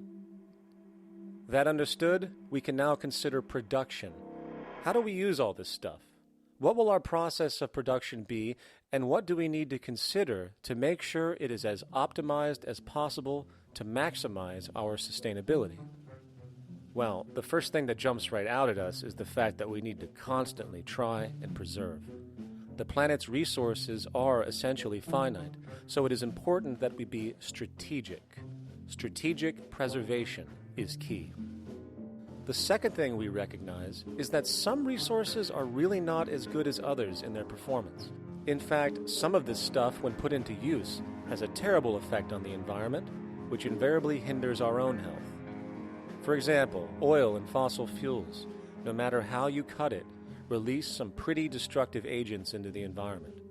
Therefore, it is critical we do our best to use such things only when we really have to, if at all. Fortunately for us, we see a ton of solar, wind, tidal, wave, heat differential, and geothermal possibilities for energy production, so we can strategize objectively about what we use and where to avoid what could be called negative retroactions, or anything that results from production or use that damages the environment and hence ourselves. We will call this strategic safety to couple in with our strategic preservation. But production strategies do not stop there. We are going to need an efficiency strategy for the actual mechanics of production itself. And what we find is that there are roughly 3 specific protocols we must adhere to. 1. Every good we produce must be designed to last as long as possible. Naturally, the more things break down, the more resources we are going to need to replace them, and the more waste produced. 2. When things do break down or are no longer usable for whatever reason, it is critical that we harvest or recycle as much as we possibly can. So the production design must take this into account directly at the very earliest stages.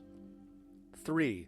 Quickly evolving technologies, such as electronics, which are subject to the fastest rates of technological obsolescence, would need to be designed to foreshadow and accommodate physical updates. The last thing we want to do is throw away an entire computer system just because it has only one broken part or is outdated. So we simply design the components to be easily updated, part by part, standardized and universally interchangeable, foreshadowed by the current trend of technological change.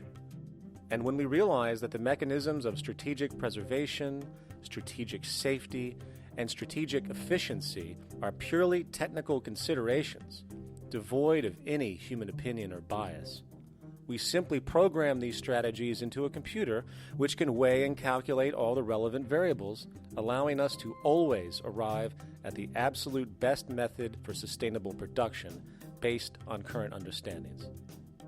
And while that might sound complex, all it is a glorified calculator. Not to mention, such multivariate decision-making and monitoring systems are already used across the world today for isolated purposes. It is simply a process of scaling it out.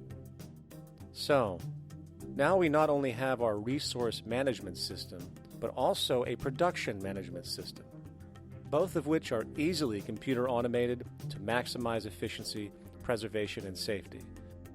The informational reality is that the human mind, or even a group of humans, cannot track what needs to be tracked. It must be done by computers, and it can be. And this brings us to the next level, distribution. What sustainability strategies make sense here? Well, since we know that the shortest distance between 2 points is a straight line, and since energy is required to power transport machines, the less transport distance, the more efficient. Producing goods in one continent and shipping them over to another only makes sense if the goods in question simply cannot be produced in the target area. Otherwise, it is nothing but wasteful. We must localize production so distribution is simple, fast, and requires the least amount of energy. We'll call this the proximity strategy. which simply means we reduce the travel of goods as much as possible, whether raw materials or finished consumer products. Of course, it might also be important to know what goods we are transporting and why, and this falls under the category of demand. And demand is simply what people need to be healthy and to have a high quality of life. The spectrum of material human needs range from core life-supporting necessities, such as food, clean water, shelter, to social and recreational goods, which allow for relaxation and personal social enjoyment, both important factors in human and social health overall. So, very simply, we take another survey. People describe their needs. Demand is assessed, and production begins based on that demand. And since the level of demand of different goods will naturally fluctuate and change around different regions, we need to create a demand distribution tracking system, so to avoid overruns and shortages. Of course, this idea is old news. It is used in every major store chain today to make sure they keep up with their inventory. Only this time we are tracking on a global scale. But, wait a minute, we really can't fully understand demand if we don't account for the actual usage of the good itself. Is it logical and sustainable for every single human to, say, have one of everything made, regardless of their usage? No, that would be simply wasteful and inefficient. If a person has a need for a good, but that need is only for, say, 45 minutes a day on average, it would be much more efficient if that good was made available to them and to others when needed. Many forget that it isn't the good that they want, it is the purpose of that good.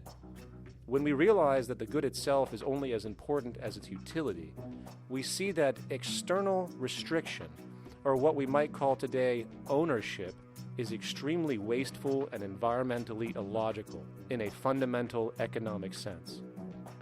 So, we need to devise a strategy called strategic access.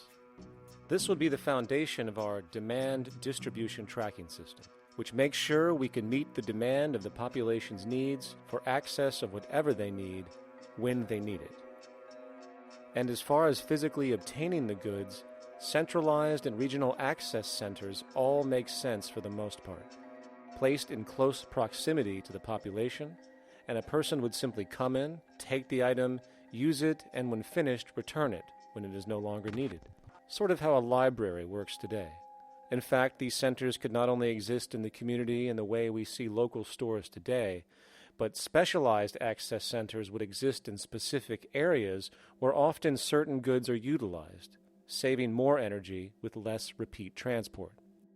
And once this demand tracking system is in order, it is tied into our production management system, and of course into our resource management system, hence creating a unified, dynamically updating, global economic management machine that simply makes sure we remain sustainable, starting with securing the integrity of our finite resources, moving to make sure we only create the best, most strategic goods possible, while distributing everything in the most intelligent and efficient way.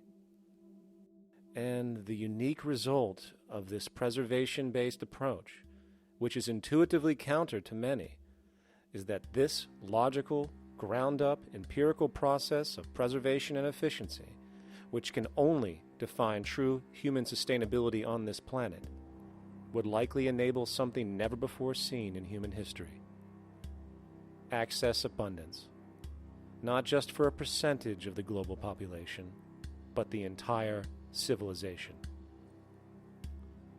This economic model, as was just generalized, this responsible systems approach to total Earth resource management and processes, designed again to do nothing less than take care of humanity as a whole in the most efficient and sustainable way, could be termed a resource-based economy. The idea was defined in the 1970s by structural engineer Jacques Fresco. He understood back then that society was on a collision course with nature and itself, unsustainable on every level. And if things didn't change, we would destroy ourselves one way or another.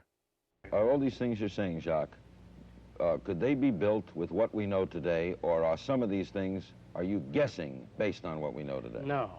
All of these things can be built with what we know today. It would take 10 years to change the surface of the earth, to rebuild the world into a second Garden of Eden. The choice lies with you. The stupidity of a nuclear arms race, the development of weapons, trying to solve your problems politically by electing this political party or that political party, that all politics is immersed in corruption. Let me say it again.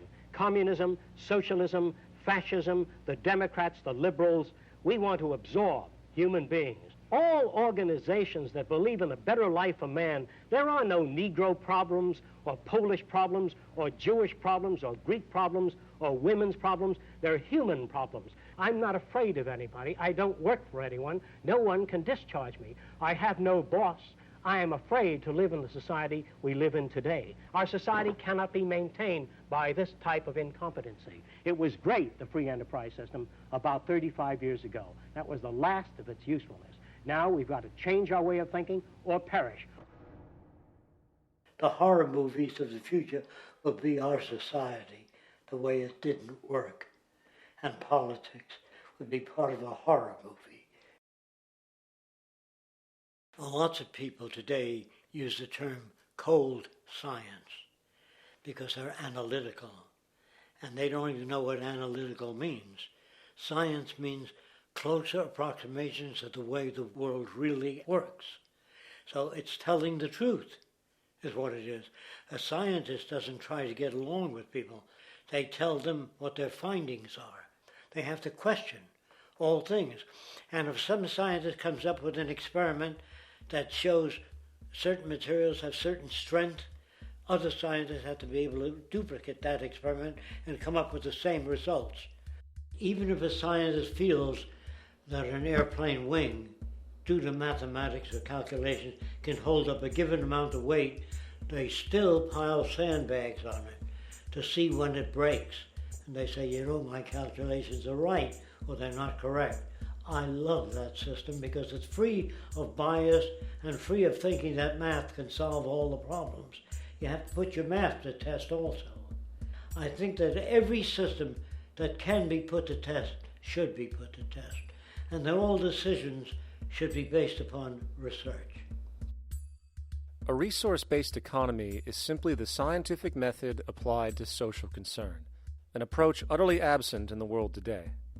Society is a technical invention, and the most efficient methods of optimized human health, physical production, distribution, city infrastructure, and the like reside in the field of science and technology, not politics or monetary economics. It operates in the same systematic way as, say, an airplane, and there is no Republican or liberal way to build an airplane.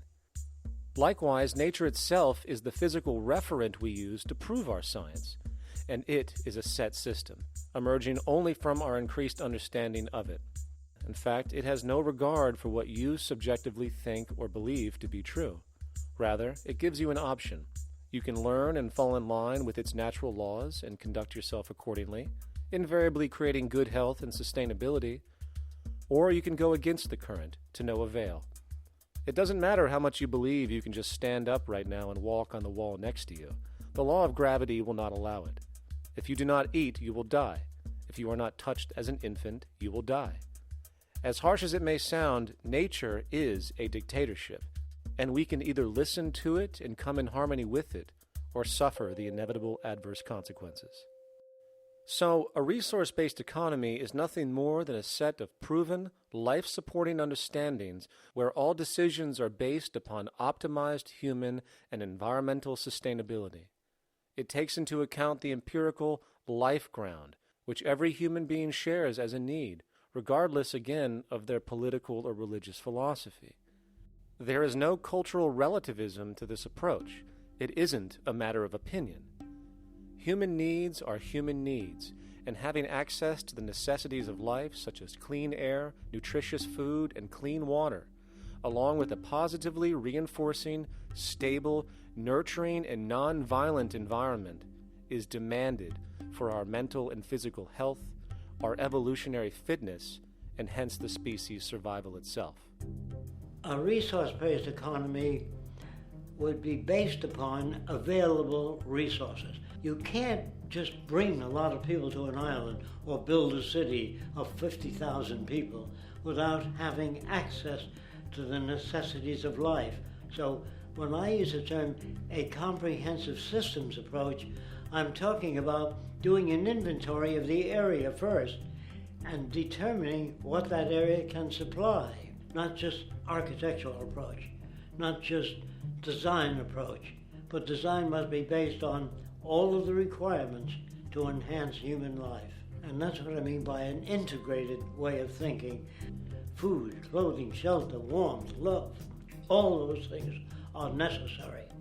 If you deprive people of any of them, you have a lesser human being, less capable of functioning. As previously outlined, a resource-based economy's ground-up, global, systems approach to extraction, production, and distribution is based upon a set of true economic mechanisms, or strategies, which guarantee efficiency and sustainability in every area of the economy. So, continuing this train of thought regarding logical design, what is next in our equation? Where does all this materialize? Cities. The advent of the city is a defining feature of modern civilization. Its role is to enable efficient access to the necessities of life, along with increased social support and community interaction. So how would we go about designing an ideal city? What shape should we make it? Square? Trapezoid? Well, given we're going to be moving around the thing, we might as well make it as equidistant as possible for ease, hence the circle. What should the city contain? Well, naturally we need a residential area, a goods production area, a power generation area, an agricultural area. But we also need nurturing as human beings, hence culture, nature, recreation, and education. So let's include a nice open park, an entertainment events area for cultural purposes and socializing, and educational and research facilities. And since we're working with a circle, it seems rational to place these functions in belts based on the amount of land required for each goal, along with ease of access. Very good. Now, let's get down to specifics. First, we need to consider the core infrastructure, or intestines, of the city organism. These would be the water, good, waste, and energy transport channels. Just as we have water and sewage systems under our cities today, we would extend this channeling concept to integrate waste recycling and delivery itself. No more mailmen or garbage men. It is built right in. We could even use automated pneumatic tubes and similar technologies. Same goes for transport. It needs to be integrated and strategically designed to reduce or even remove the need for wasteful, independent automobiles. Electric trams, conveyors, transveyors, and maglevs, which can take you virtually anywhere in the city, even up and down, along with connecting you to other cities as well. And of course, in the event an automobile is required, it is automated by satellite for safety and integrity. In fact, this automation technology is in working order right now. Automobile accidents kill about 1.2 million people every single year, injuring about 50 million. This is absurd and doesn't have to occur. Between efficient city design and automated driverless cars, this death toll can be virtually eliminated. Agriculture. Today, through our haphazard, cost-cutting industrial methods, using pesticides, excessive fertilizers, and other means, we have successfully destroyed much of the arable land on this planet, not to mention also extensively poisoning our bodies. In fact, industrial and agricultural chemical toxins now show up in virtually every human being tested, including infants. Fortunately, there is a glaring alternative: the soilless mediums of hydroponics and aeroponics, which also reduce nutrient and water requirements by up to 75% of our current usage. Food can now be organically grown on an industrial scale in enclosed vertical farms, such as in 50-story 1-acre plots, virtually eliminating the need for pesticides and hydrocarbons in general. This is the future of industrial food cultivation, efficient, clean, and abundant. So, such advanced systems would be, in part, what comprise our agricultural belt, producing all the food required for the entire city's population, with no need to import anything from the outside, saving time, waste, and energy. And speaking of energy, The energy belt would work in a systems approach to extract electricity from our abundant renewable mediums, specifically wind, solar, geothermal, and heat differentials, and if near water potentials, tidal and wave power. To avoid intermittency and make sure a positive net energy return occurs, these mediums would operate in an integrated system, powering each other when needed, while storing excessive energy to large supercapacitors under the ground, so nothing can go to waste. And not only does the city power itself, particular structures will also power independently and generate electricity through photovoltaic paints, structural pressure transducers, the thermocouple effect, and other current but underutilized technologies. But of course, this begs the question, how does this technology and goods in general get created in the first place? This brings us to production. The industrial belt, apart from having hospitals and the like, would be the hub of factory production. Completely localized overall, it would of course obtain raw materials by way of the global resource management system just discussed, with demand being generated by the population of the city itself. As far as the mechanics of production, we need to discuss a new, powerful phenomenon which was sparked very recently in human history and is on pace to changing everything. It's called mechanization, or the automation of labor. Well, if you look around you, you'll notice that almost everything that we use today is built automatically. Your shoes, your clothes, your home appliances, your car, and so on, they are all built by machines in an automatic way. Can we say that the society has not been influenced by these major technological advancements? Of course not. These systems really dictate new structures and new needs, and they make a lot of other things obsolete. So we've been going up in the development and use of technology in an exponential way. So definitely automation is going to continue. You cannot stop technologies that just make sense. Labor automation through technology is at the bottom of every major social transformation in human history. From the agricultural revolution and the invention of the plow, to the industrial revolution and the invention of the powered machine, to the information age we live in now, through essentially the invention of advanced electronics and computers. And with regard to advanced production methods today, mechanization is now evolving on its own, moving away from the traditional method of assembling component parts into a configuration into an advanced method of creating entire products in one single process. Like most engineers, I'm fascinated by biology because it's so full of examples of extraordinary pieces of engineering. And what biology is the study of things that copy themselves. Of course, that's good a definition of life as we've got. Again, as an engineer, I've always been intrigued by the idea of machines that would copy themselves. RepRap is a three-dimensional printer. That's to say, it's a printer that you plug into a computer, and instead of making two-dimensional sheets of paper with patterns on, it makes real, physical, three-dimensional objects. Now, there's nothing new about that. 3D printers have been around for about 30 years. Big thing about RepRap is that it prints most of its own parts. So if you've got one, you can make another one and give it to a friend, as well as being able to print lots of useful things.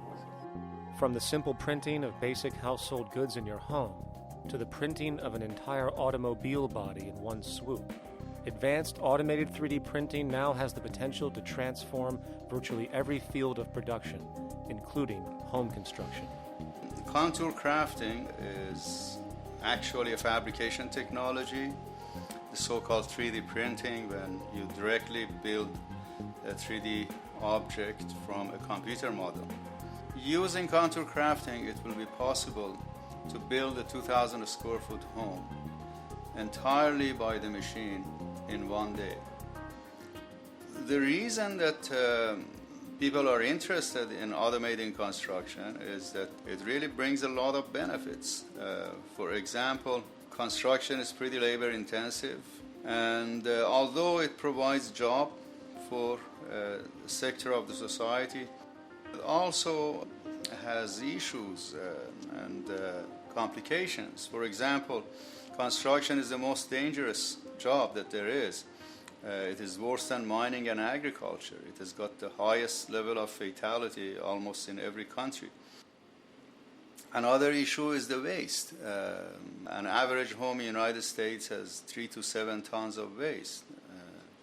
So this is huge if we look at the impact of construction and knowing that about 40% of all materials in the world are used in construction. So big waste of energy and resources and big damage to the environment as well. Making homes using hammers and nails and wood with the state of our technology today is really absurd and will go the way of our labor class in regards to manufacturing in the United States. Recently, there was a study by economist David Autor of MIT that states that our middle class is obsolete and being replaced by automation. Quite simply, mechanization is more productive, efficient, and sustainable than human labor in virtually every sector of the economy today.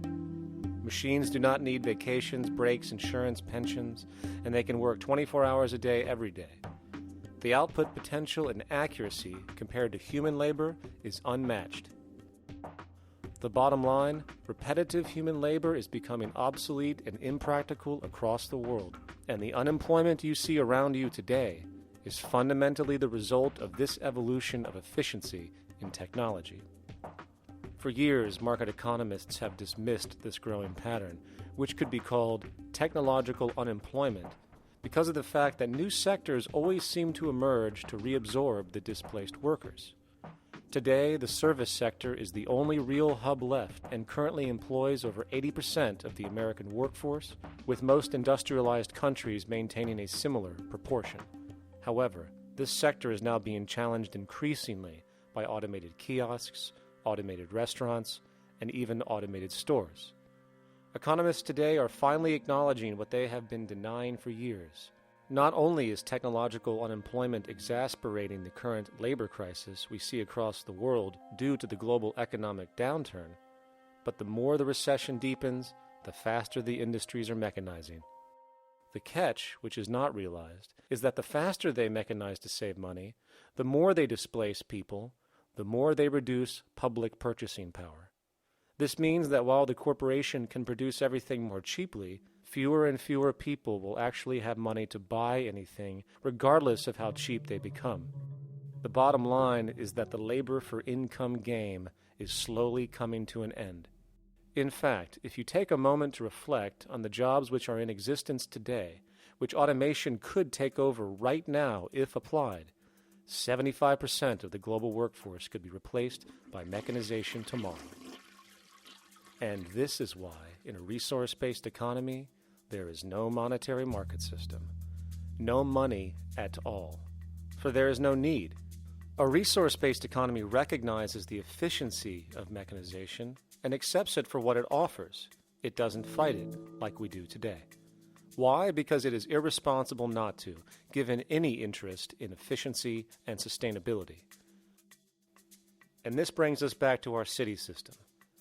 In the center is the central dome, which not only houses the educational facilities and transportation hub, it also hosts the mainframe that runs the city's technical operations.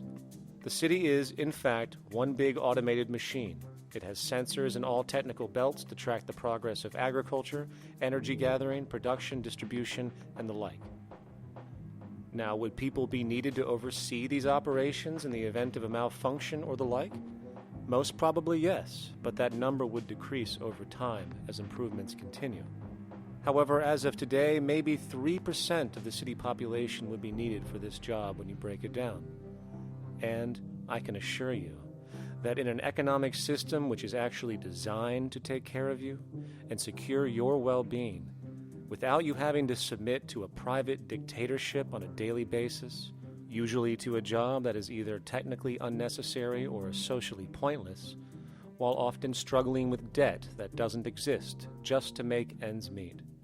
I guarantee you people will volunteer their time left and right to maintain and improve a system that actually takes care of them.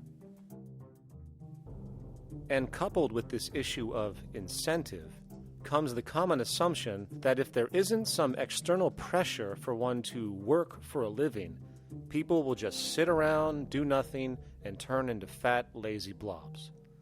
This is nonsense. The labor system we have today is in fact the generator of laziness, not a resolver of it. If you think back to when you were a child, full of life, interested in new things to understand, likely creating and exploring, but as time went on, the system pushed you into the focus of figuring out how to make money. And from early education to study at a university, you are narrowed, only to emerge as a creature which serves as a cog in a wheel in a model that sends all the fruits to the upper 1%. Scientific studies have now shown that people are, in fact, not motivated by monetary reward when it comes to ingenuity and creation. The creation itself is the reward. Money, in fact, appears only to serve as an incentive for repetitive, mundane actions, a role we have just now shown can be replaced by machine.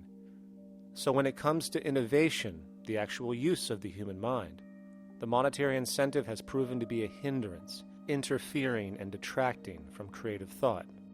And this might explain why Nikola Tesla, the Wright brothers, and other inventors who contributed massively to our current world never showed a monetary incentive to do so. Money is, in fact, a false incentive and causes 100 times more distortion than it does contribution. Good morning, class. Please settle down. The first thing I would like to do is go around the room and ask what everyone would like to be when they grow up. Who'd like to go first? Okay, how about you, Sarah? When I grow up, I want to work at McDonald's like my mom. Oh, family tradition, eh? How about you, Linda?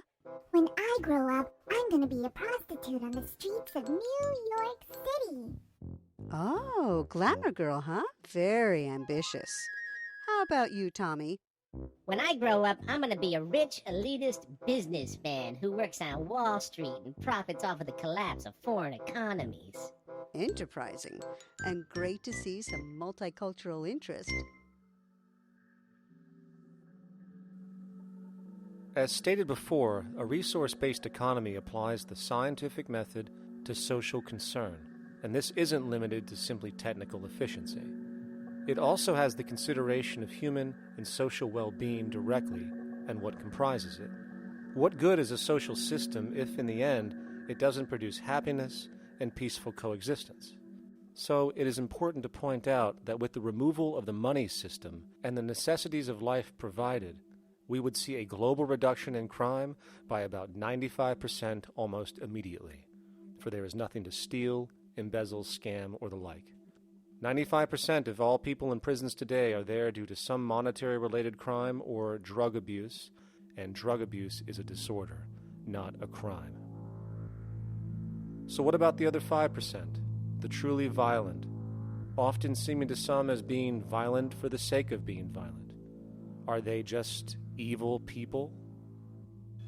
The reason that I frankly think it's a waste of time to engage in moral value judgments about people's violence is because it doesn't advance by one iota our understanding of either the causes or the prevention of the violent behavior. People sometimes ask if I believe in forgiving criminals. My answer to that is, no, I don't believe in forgiveness any more than I believe in condemnation. It's only if we as a society can take the same attitude of treating violence as a problem in public health and preventive medicine rather than as a moral evil. It's only when we make that change in our own attitudes and assumptions and values that we will actually succeed in reducing the level of violence rather than stimulating it, which is what we do now. The more justice you seek, the more hurt you become, because there's no such thing as justice. There is whatever there is out there. That's it. In other words, if people are conditioned to be racist and bigots, if they're brought up in an environment that advocates that, why do you blame the person for it? They're a victim of a subculture. Therefore, they have to be helped. The point is, we have to redesign the environment that produces aberrant behavior. That's the problem, not putting a person in jail. That's why judges, lawyers, freedom of choice, such concepts are dangerous, because it gives you misinformation that the person is bad or that person is a serial killer. Serial killers are made, just like soldiers become serial killers with a machine gun. They become killing machines, but nobody looks at them as murderers or assassins, because that's natural. So we blame people. We say, well, this guy was a Nazi, he tortured Jews. No, he was brought up to torture Jews. Once you accept the fact that people have individual choices and they're free to make those choices, free to make choices means without being influenced. And I can't understand that at all. All of us are influenced in all our choices by the culture we live in, by our parents, and by the values that dominate. So we're influenced. So there can't be free choices. What's the greatest country in the world? The true answer, I haven't been all over the world, and I don't know enough about different cultures to answer that question. I don't know anybody that speaks that way. They say, it's good old USA, the greatest country in the world. There's no survey. Have you been to India? No. Have you been to England? No. Have you been to France? No. What do you make your assumptions on? They can't answer. They get mad at you. They say, well, goddamn it, who the hell are you to tell me what to think? You know, don't forget, you're dealing with aberrated people. They're not responsible for their answers. They're victims of culture. That means they've been influenced by their culture.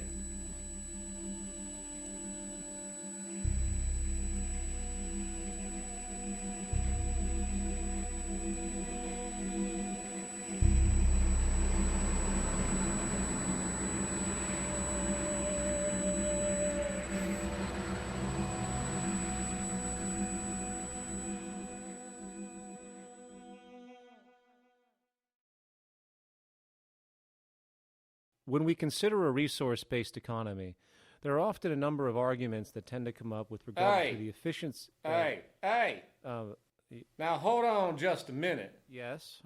I know what this is. This is called Marxism, buddy. Stalin killed 800 billion people because of ideas like this. My father died in the gulag. Hold on. Communist, fascist.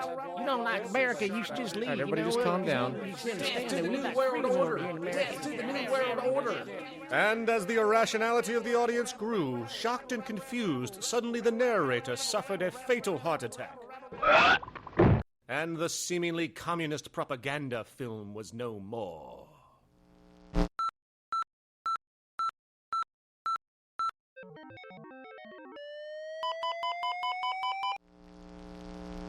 You know, I've said that sort of thing to people in think tank type of situations, and you know, these Club of Rome types and so forth.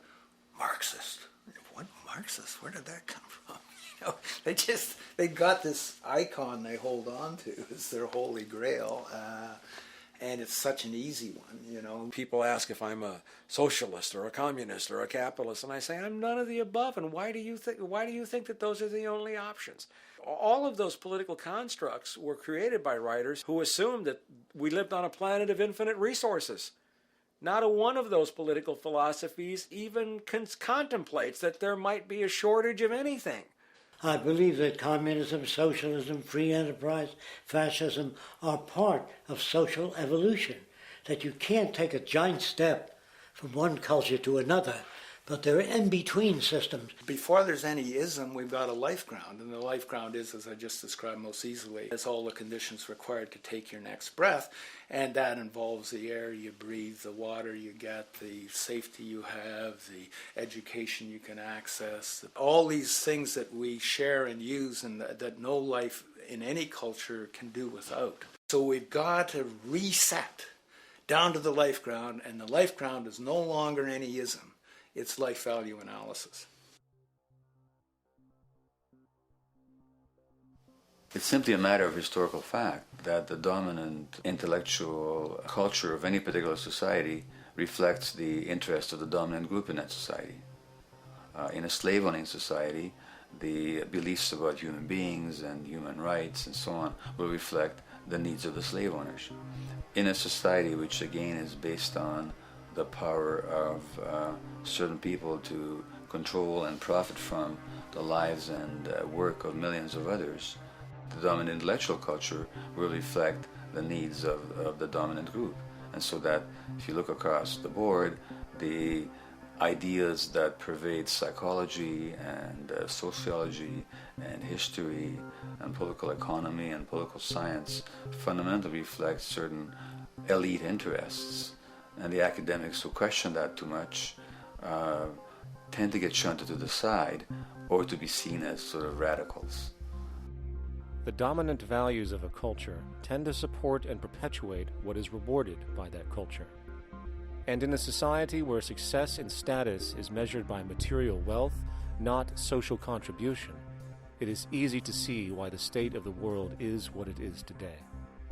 We are dealing with a values system disorder, completely denatured, where the priority of personal and social health have become secondary to the detrimental notions of artificial wealth and limitless growth.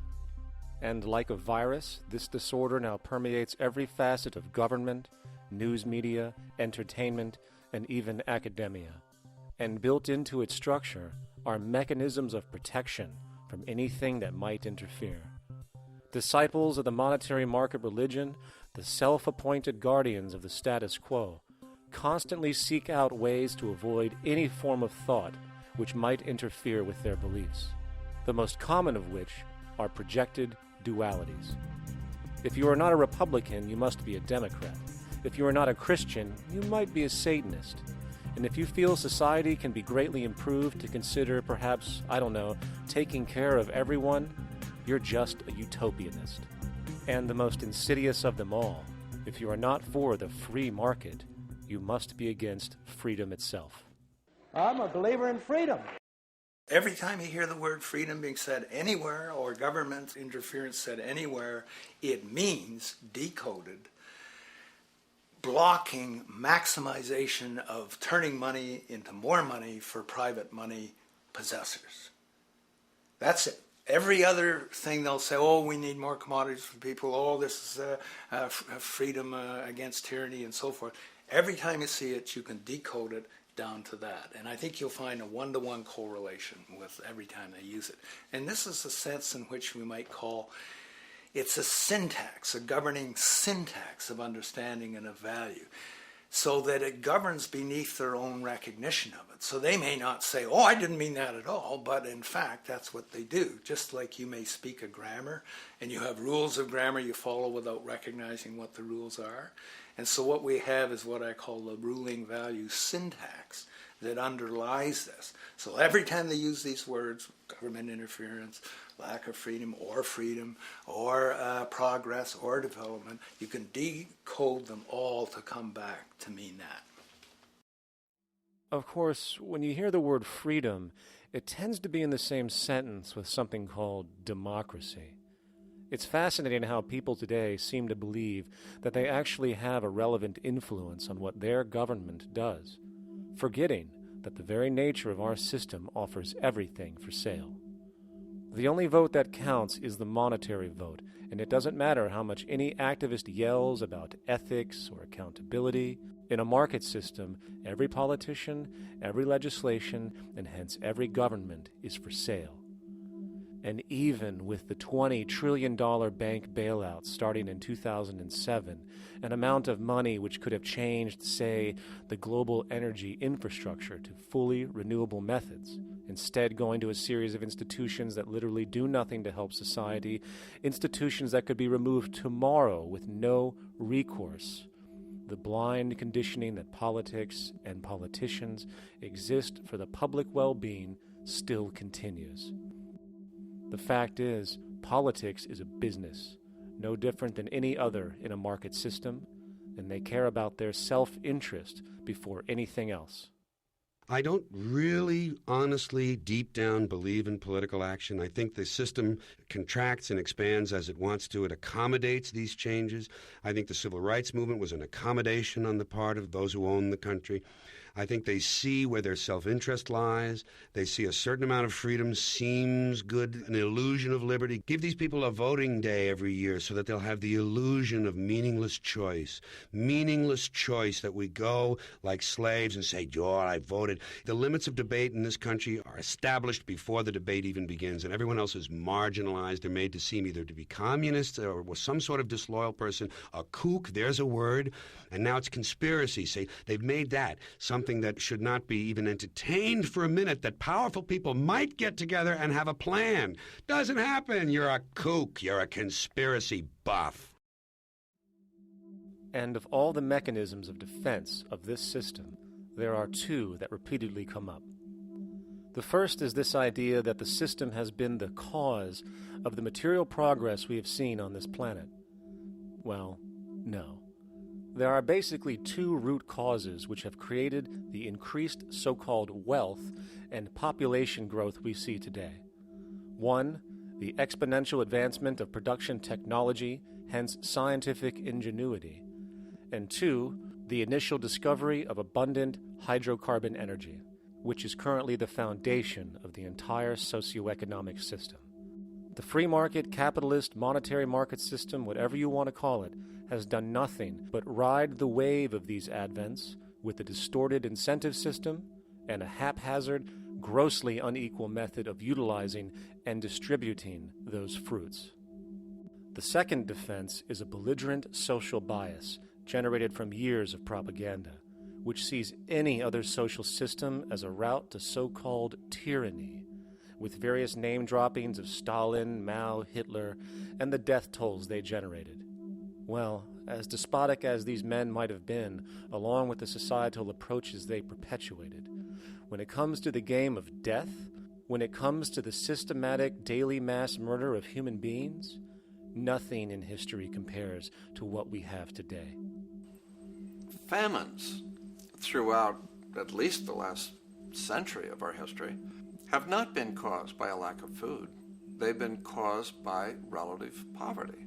The economic resources were so inequitably distributed that the poor simply didn't have enough money with which to buy the food that would have been available if they could have afforded to pay for it. That would be an example of structural violence. Another example, in Africa and some other areas, but I'll particularly focus on Africa, tens of millions of people are dying of AIDS. Why are they dying? It's not because we don't know how to treat AIDS. We have, millions of people in the wealthy countries are getting along remarkably well because they have the medicines that will treat it. The people in Africa who are dying of AIDS are not dying because of the HIV virus.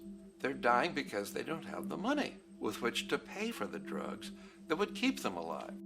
Gandhi saw this. He said the deadliest form of violence is poverty. And that's absolutely right. Poverty kills far more people than all the wars in history, more people than all the murderers in history, more than all the suicides in history.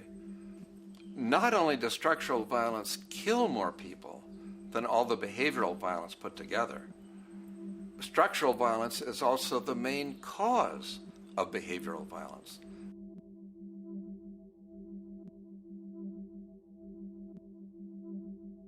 Oil is the foundation of, and it is present throughout the edifice of human civilization. There are 10 calories of hydrocarbon energy, oil and natural gas, in every calorie of food you and I eat in the industrialized world. Fertilizers are made from natural gas. Pesticides are made from oil. You drive oil-powered machines to plant, plow, irrigate, harvest, transport, package. You wrap the food in plastic, that's oil. All plastic is oil. There are 7 gallons of oil in every tire. Oil is everywhere. It's ubiquitous. And it's only because of oil that there are 7 billion people, or almost 7 billion people on this planet right now. The arrival of this cheap, easy energy, which is equivalent, by the way, to billions of slaves working around the clock, changed the world in such a radical way over the last century, and the population has gone up 10 times. But by 2050, oil supply is able to support less than half the present world's population in their present way of life. So the scale of adjustment to live differently is just enormous. The world is now using 6 barrels of oil for every barrel it finds. 5 years ago, it was using 4 barrels of oil for every barrel it finds. A year from now, it's going to be using 8 barrels of oil for every barrel it finds. What's disturbing to me is the lack of any real effort from governments worldwide or industry leaders worldwide to do something different. I mean, we have these sort of attempts to build more wind power and to maybe do something with tide. We've got attempts to make our cars a little bit more efficient. But there's nothing which really looks like a revolution coming along. These are all pretty minor. And that, I think, is pretty frightening. And the governments who are driven by these economists who don't really appreciate what we're talking about are trying to stimulate consumerism to restore past prosperity in the hope that they can restore the past. They're printing yet more money lacking any collateral at all. So if the economy improves and recovers and famous growth comes back, it'll only be short-lived because within a short period of time, counted in months rather than years, it'll hit the supply barrier again. There'll be another price shock and a deeper recession. So I think we go into a series of vicious circles. So you have the economic growth going up, price spike, everything shuts down. That's where we are now. Then it starts to come up again. But what we have now is this area where there's no more ability to produce cheap energy. We're at the peak. We're on the downslope of oil production. No way you're going to get any more out of the ground any faster, which means that things shut down. The price of oil drops, which it did in early 2009, but then as you have an ersatz so-called recovery, the price of oil starts to come back. It's recently been hovering around $80 a barrel, and what we see is at $80 a barrel now, with the economic and financial collapse, people are having a hard time affording that. World oil production right now is about 86 million barrels a day. Over 10 years, you're looking at roughly 40 million barrels a day having to be replaced. There's nothing around which can come even within 1% of meeting that sort of demand. If we don't do something pretty quickly, there's going to be a huge energy deficiency. I think the big mistake is in not recognizing a decade or so ago that a concerted effort needed to be made to develop these sustainable forms of energy. I think that's something our grandchildren will look back on with total disbelief. You people knew that you were dealing with a finite commodity. How could you possibly have built your economy around something which was going to disappear? For the first time in human history, the species is now faced with the depletion of a core resource central to our current system of survival.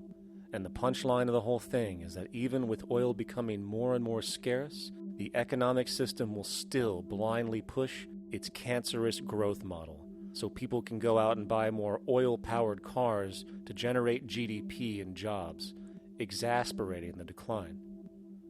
Are there solutions to replace the edifice of the hydrocarbon economy? Of course. But the path needed to accomplish these changes will not manifest through the market system protocols required, since new solutions can only be implemented through the profit mechanism. People are not investing in renewable energies because there is no money in it in both the long and short term, and the commitment needed to make it happen can only occur at a severe financial loss. Hence, there is no monetary incentive, and in this system, if there's no monetary incentive, things do not happen. And on top of it all, peak oil is just one of many surfacing consequences of the environmental social train wreck gaining speed today.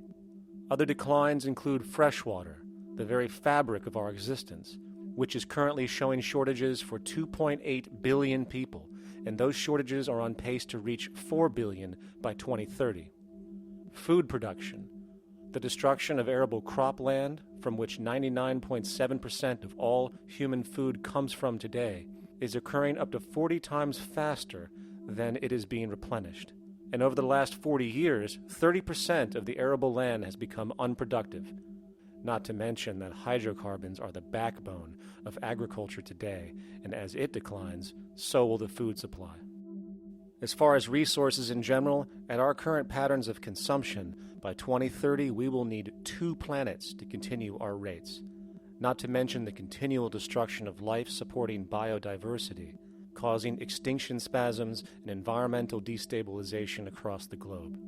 And with all of these declines, we have the near exponential population growth, where by 2030 there might be over 8 billion people on this planet.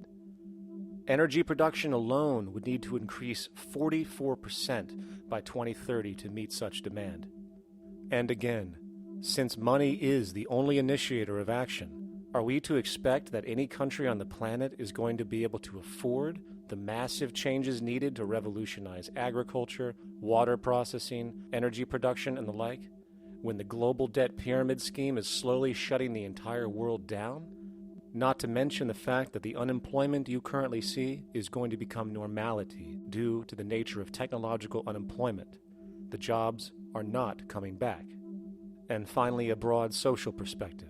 From 1970 to 2010, poverty on this planet doubled due to this system. And given our current state, do you honestly think we will see anything less than more doubling, more suffering, and more mass starvation? There is not going to be any recovery. This is not some long depression that we're someday going to pull out of. I think the next phase we're going to see after the next round of economic collapse is massive civil unrest, when employment checks stop being paid because the states have no money left. And when things get so bad that people lose confidence in their elected leaders, they will demand change if we don't kill each other in the process or destroy the environment. I'm just afraid that we might get to the point of no return. And that bothers me no end. We do all we can to avoid that condition. It's clear that we're on the verge of a great transition in human life. That what we face now is this fundamental change of the life we've known over the last century. There has to be a link between the economy and the resources of this planet, the resources being, of course, all animal and plant life, the health of the oceans and everything else. This is a monetary paradigm that will not let go until it's killed the last human being. The in-group will do all it can to stay in power. And that's what you got to keep in mind. They'll use the Army and Navy and lies or whatever they have to use to keep in power. They're not about to give it up because they don't know of any other system that will perpetuate their kind.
straight and stronger course to the corner of your life.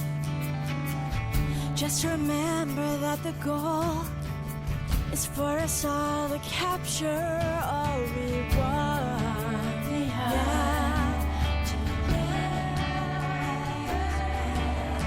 Don't surround yourself with yourself. Move on back to squares. Send an instant karma to me, and I shall live with love and care for yourself. 'Cause it's time and time of your time, and its news is captured for the Queen to use.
Satisfied, I'm on my way.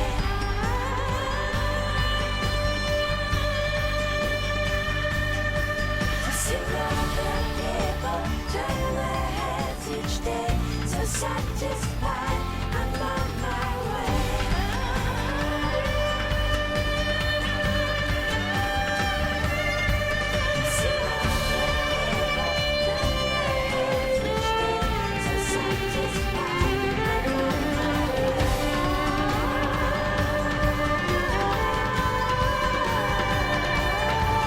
To see other people turn their heads each day. So satisfied.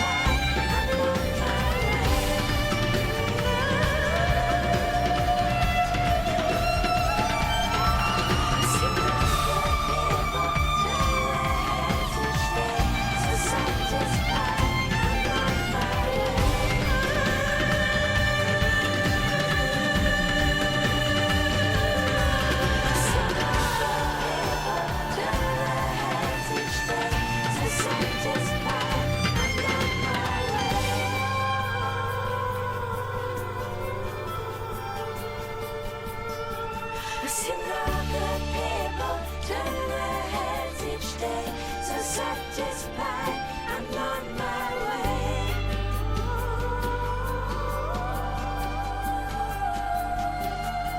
I've seen the good people turn their heads each day. So satisfied, I'm on my way.